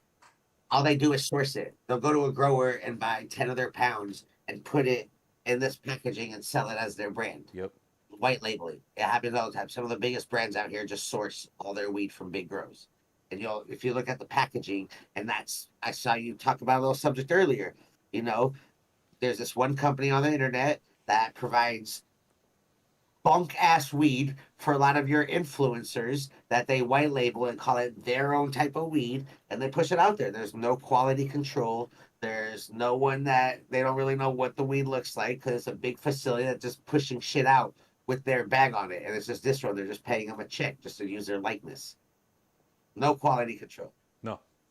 And that's None. obvious. It's already happened in regards to moldy product getting sent out in a giveaway. Yeah. And now with like testing, it's making everyone like more educated about what's going on. Yeah. So now you got all these brands that just have this weed that they source from all the same facilities, and they're like, all right, how are we gonna stand out? How do we stand You know? out? And then you got guys like this. Hey. Wait, is that you or is that somebody just copying you? Oh, this is my new packaging. For Okay, my all weed. right. Yay, let's go then. Let's go. I was hoping you didn't go to New York and found that on a table somewhere. If that happened, Well, you gotta be- I would have been so stoked if that Yes, happened because okay. I that would've means said the I'm relevant as fuck. You're damn right. I would have said the same thing, bro. Mr. Beast was asked in an interview. They said somebody was just taking his shit and just reposting it, and he was pissed originally. But then one of his people said, "Why? It's your face. They're just posting it. So who are they getting attached to? You. So don't worry about it." So, yeah, if you're relevant enough, somebody's gonna want to copy it. Yeah, when I found counterfeit products when I was like, this is pre-legalization, in downtown they had like a bunch of fake products and people using my logo, my face, the fucking face logo, and they were putting on edibles and vape carts and all sorts of shit. And it was like such a bittersweet moment in my life because I'm like, at one moment I'm like, the fuck, these motherfuckers using my likeness, they're putting bullshit in this. I don't know who's gonna get sick. I don't know if they're profiting. I don't know what the fuck they're putting in this shit. Like, this is a bad representation of whatever the fuck is in here because this isn't anything that I would consume. And then at the same time, I'm like, I'm fucking relevant enough to where motherfuckers are making money Yeah. off my likeness. Like, Yeah. I'm just a regular ass dude from a fucking valley in LA, just some cul-de-sac kid who just loves weed and just followed my passion. And now motherfuckers are using my logo to fucking make fake weed. Like, this is fucking awesome. Yes. Like, what world are we You living in? made it, bro. So yeah. So it was just like that bittersweet get it. moment, and I was like, it's inevitable. If you're successful, there's always gonna be copies. We've all dealt with the fake Instagram profiles. I don't know if that shit still happens, but people will use your Of course. your face, Yeah. your pictures, claim it's you, and then like scam people for money, saying that you're selling them Happens weed. all the time. Happens all the time. Yeah. I get it all the time. It's unfortunate. What's worse is people that fall for that shit. Like, fuck, I'm just like, they told me to send $150 and I'm like, fuck. It's Bro, pigeons I had people send me- 427-999_8888. It's like, fuck. I had people send me DMs of their messages with Yeah. this fake account, sending their like thousands of dollars for products. Yep. And I'm like, why would you think you're talking to me? You're talking to me now. Why Right. wouldn't you hit me up before sending thousands of Right. dollars? And I'm now you want me live. to reimburse you for you getting screwed for believing someone was me? Get the fuck out of here. Not a bro. chance. Not a chance. Right. I'm live Like, every night. I'm sorry. Like, I'm come so- talk yeah. to me. Come talk to me. Yeah, I know. You I'm- can I'm- find me. it's We're not tough. hard to have access to, No, dude. no. Like, Bro, get the fuck out of here. man, you and I could go on all fucking night, man. I really appreciate it, man. Sorry, I talk a lot. No, and I love it, man. I love it. I've always wanted to turn this into a much longer show than it is, but I only pay my wife so much, you know? Yeah, you know, yeah, she's hungry. You gotta pee. I gotta pee. It's me. I gotta piss so bad. Adam, real quick, brother, if anyone wanted to reach out, I know you got alcohol, anything, brother. If anyone could wanted to get a hold of you, where could they go and where are you?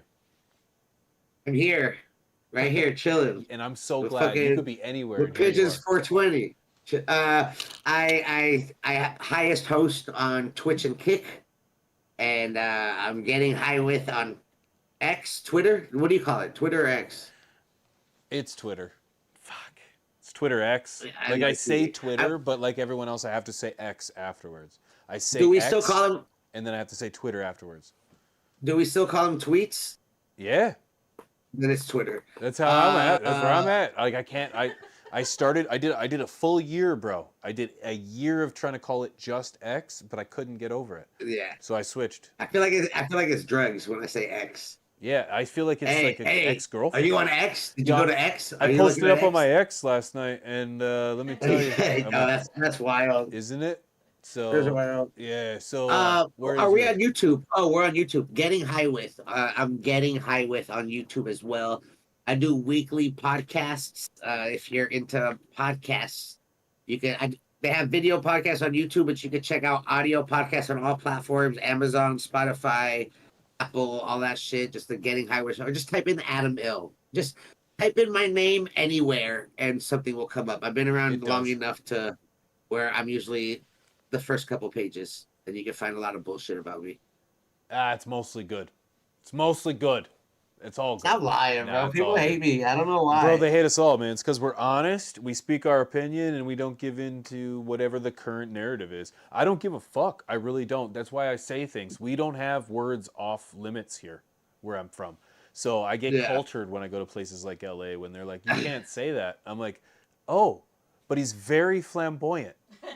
But anyways, so needless to say, Adam, thank you so much for joining me tonight, man. No, it's an honor. Thanks for having me, man. I appreciate it. Man, right back at you, bro. You are the highest host, man. I encourage I everyone know. to go check You them didn't out. even smoke this time the whole time. I'm out here. I smoked 2 blunts, bro. I didn't even see you take 1 puff of anything. Perfect. You took a bong rip before the show. Like, what the Perfect. fuck? Then Mrs. P did her job wonderfully. Because you shouldn't see me take a rip. That's exactly what it is. I took at least 3 or 4, at least the whole time. Yeah, but I oh really? Yeah, we do it when it cuts camera because for some reason you can puff on that the whole episode without an issue. But the moment I bring this out and start puffing on it, it's changed sides like 4 times this whole episodes. But if I haven't been watching. I'm just in the Discord. No, it's okay. I know it's tough to see. But I don't know. I haven't. Whatever. They don't You did like great. it. They don't like it. They don't like it. It's unfortunate. I know. I get age restricted within the first 3 seconds of any video. Bro, all my colleagues, like every single one of them, are a part of the YouTube partnership program, where they have the ability to have memberships on their channel. They can have the yellow $sign instead of no fucking $sign. I can't. I am not a part of it. I've been a part of it for like a couple weeks at a time, and then I get kicked out every single time. So I don't know. I'm man. over it. I don't even look at it anymore, bro. It's like, nah, I don't make money off my content. I just do it because I love it, and it's just like, it's just what I do. Like I don't even make money off like Twitch or Kick or any of that shit. I just stream because I chill in my house anyway, smoking weed. So why not like smoke weed with people and hang out? I feel you on that. You may as well. It's family at this point, right? Spend more Make time with my community. We make some friends, dude. There's people that are all around the world that are just chilling, smoking by themselves. So why not create a space where they could just chill and watch videos and share a conversation with you, and maybe play some games every once in a while. Yeah, I'm with you. I'm a huge gamer, man. We should do more gaming. What are you gaming right now? I know you did a little bit of I didn't even think about it. The jumping game. Like the epic Fall Guys. What are you playing? Are you doing anything right now? Golf. Oh, you're golfing? Oh.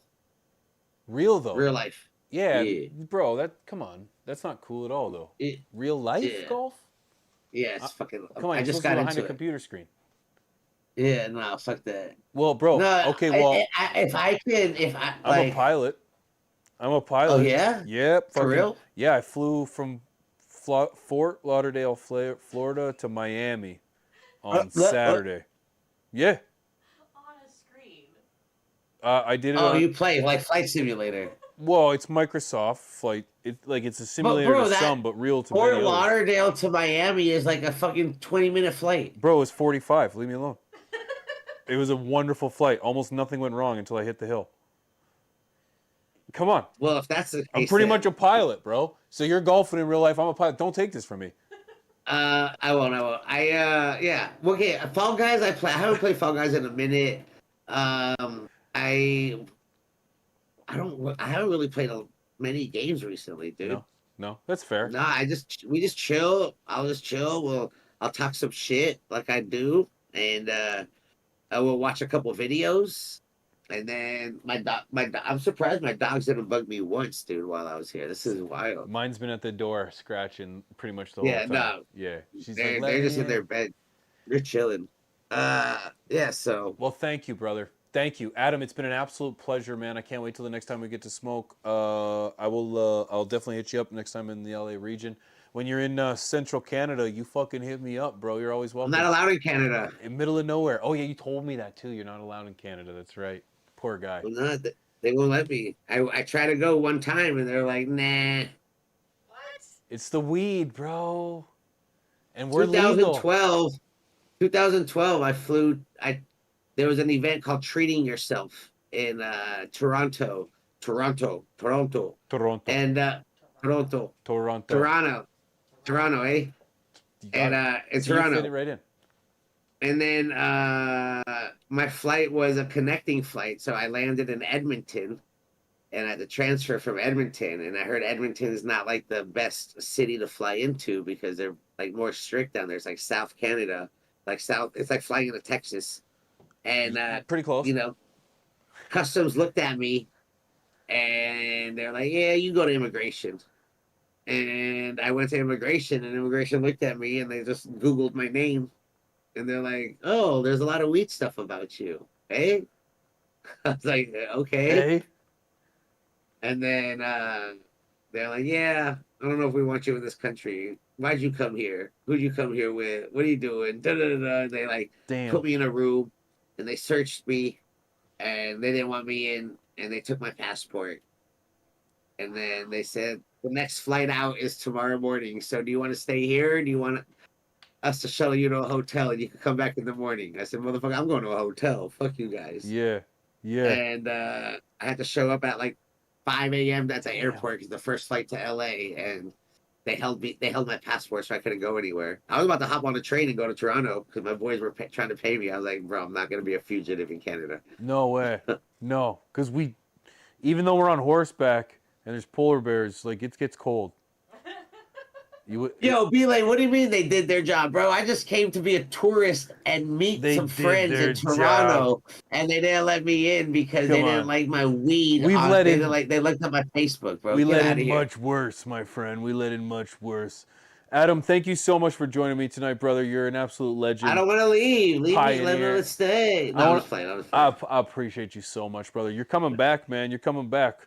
Thank you so much. Make sure you check out. Thank you for having me. It was an absolute pleasure, brother. Thank you so much. Make sure you go check out Adam Mill on all of his platforms.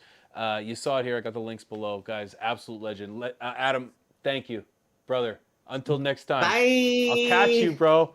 Peace out, homie. Get higher. Get higher, baby. That's my guy, guys. Huge shout out to Adam. Yeah, man. Man, Adam's an absolute legend. And to be honest, I can't believe that,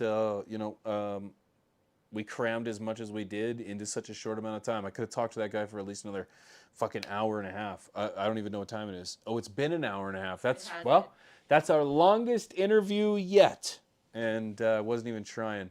Huge shout out to Adam for pulling up tonight. That was amazing. Huge, tons going on. Huge pioneer in the space. I think the things he's done and things he's doing are huge. I will continue to highlight his content. He's been a community highlight here before, and I absolutely love him. So huge shout out to Adam Mill, the highest host. Yeah, you might not agree with everything he's got to say, but you gotta appreciate the fact that he's willing to say it, and I think that's important today in our space. So huge shout out to Adam. That's my guy for tonight. Guys, I gotta piss so damn bad, my friends. So bad, it's killing me. We got a community highlight. We're gonna let that community highlight reel just lapse for at least 3 times until I take a piss. Coming up right now. Community highlights.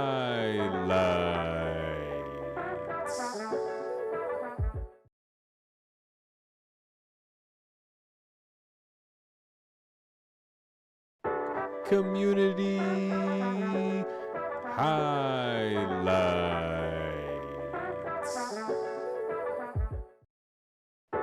Community highlights.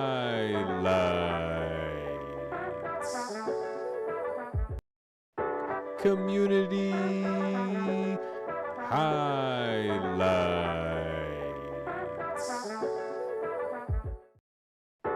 Community highlights.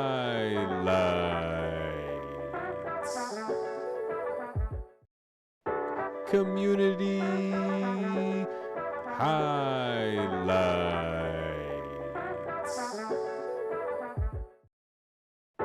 Community highlights.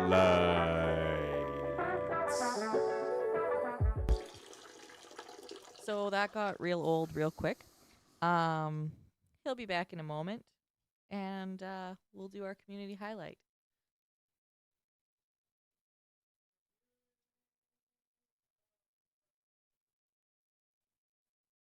Thank you to everyone who's been here for the last hour and a half. As P said, one of our longest shows.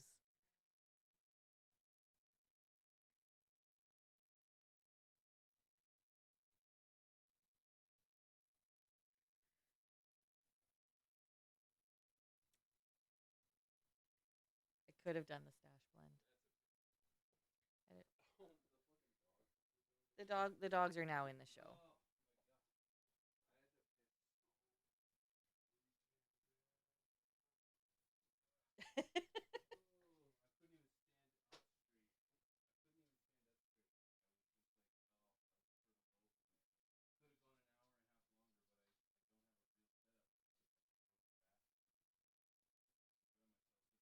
Oh, hang on.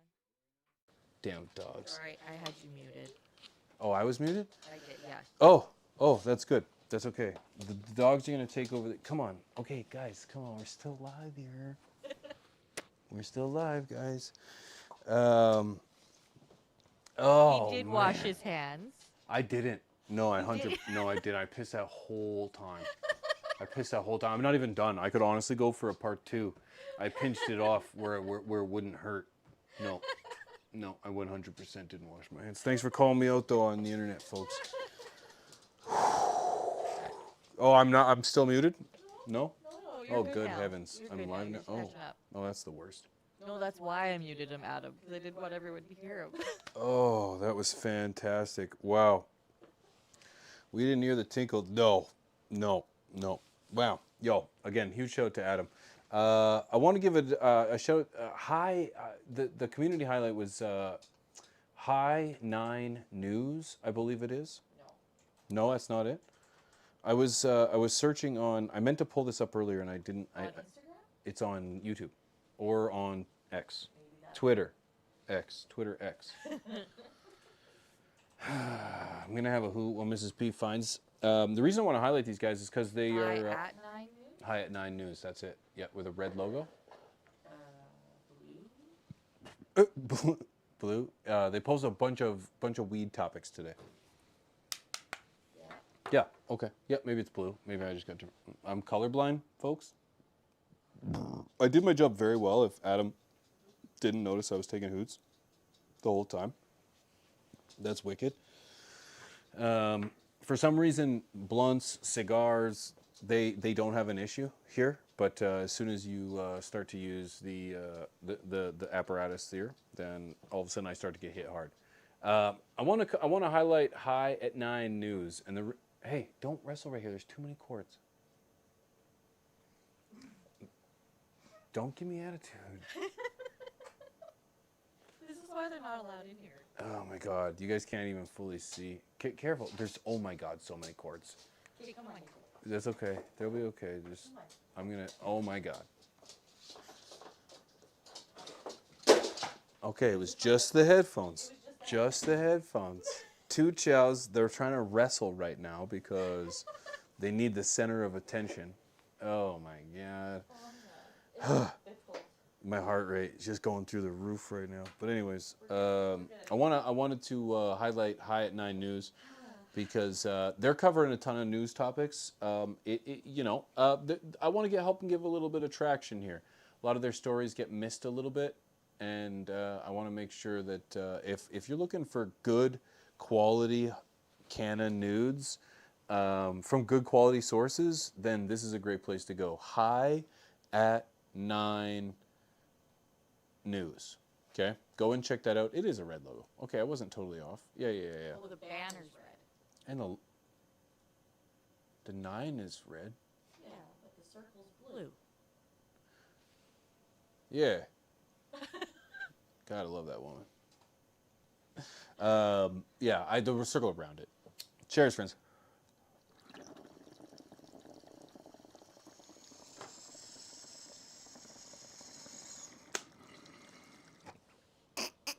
Not to mention I also muted while I was taking my rips. Oh, yeah, that's true. So that I wouldn't interrupt you while you were talking, big guy. It's another big thing. That concludes tonight's show, ladies and gentlemen. That's a wrap. That's Tea with P every single Wednesday night, 9 p.m. Central. I want to thank you guys seriously so much for pulling up. This was an epic show. I want to thank Adam for pulling up. I want to thank each and every one of my patrons. Thank you guys for pulling up. If you're seeing your name at the bottom of the screen right now, that's because you pulled up at patreon.com/pigeons420 and you selected the tier. She'll find it. You selected the tier where you can see your name. There's also grow classes. We just finished germination and we just started our very first train on our newly vegged plants. So if you would like to come and join us for some live growing tutorials, classes, patreon.com/pigeons420 and join the tier, man. Really appreciate it. Seriously, guys, thank you so much for pulling up. My last bid to you guys, if you would, if you wouldn't mind hitting that like button, okay? That's going to help the algorithm for this live stream. I will be chopping this up. Actually, I'm pretty much just going to be posting the interview as a whole. I don't think I need to post the story as a whole, so I'll probably just be posting the interview to next week. So stay tuned for that. If you got through halfway and you want to come check it out, then then come check it out then next week. Okay? I'm T. Nope. I'm P. This is T. This is Wednesday. That's Mrs. P on the other side of things going on. Thank you for running the show, Mrs. P. You did a fantastic job and you looked great the whole time. I'm ready for bed. Ready for bed. It is almost midnight here, so. Yeah, midnight. Yeah, almost. 20 more minutes. Almost. Thank you guys so much for tuning in. I will see you next week, 9 p.m. Central, for Tea with P, where the T is beer and the P is me, baby. Thank you for joining me tonight for the gossip and all things nudes, culture, science, health. You're absolute legends. I'll see you over on Twitch, twitch.tv/pigeons420. Peace out, guys. Just gonna love you.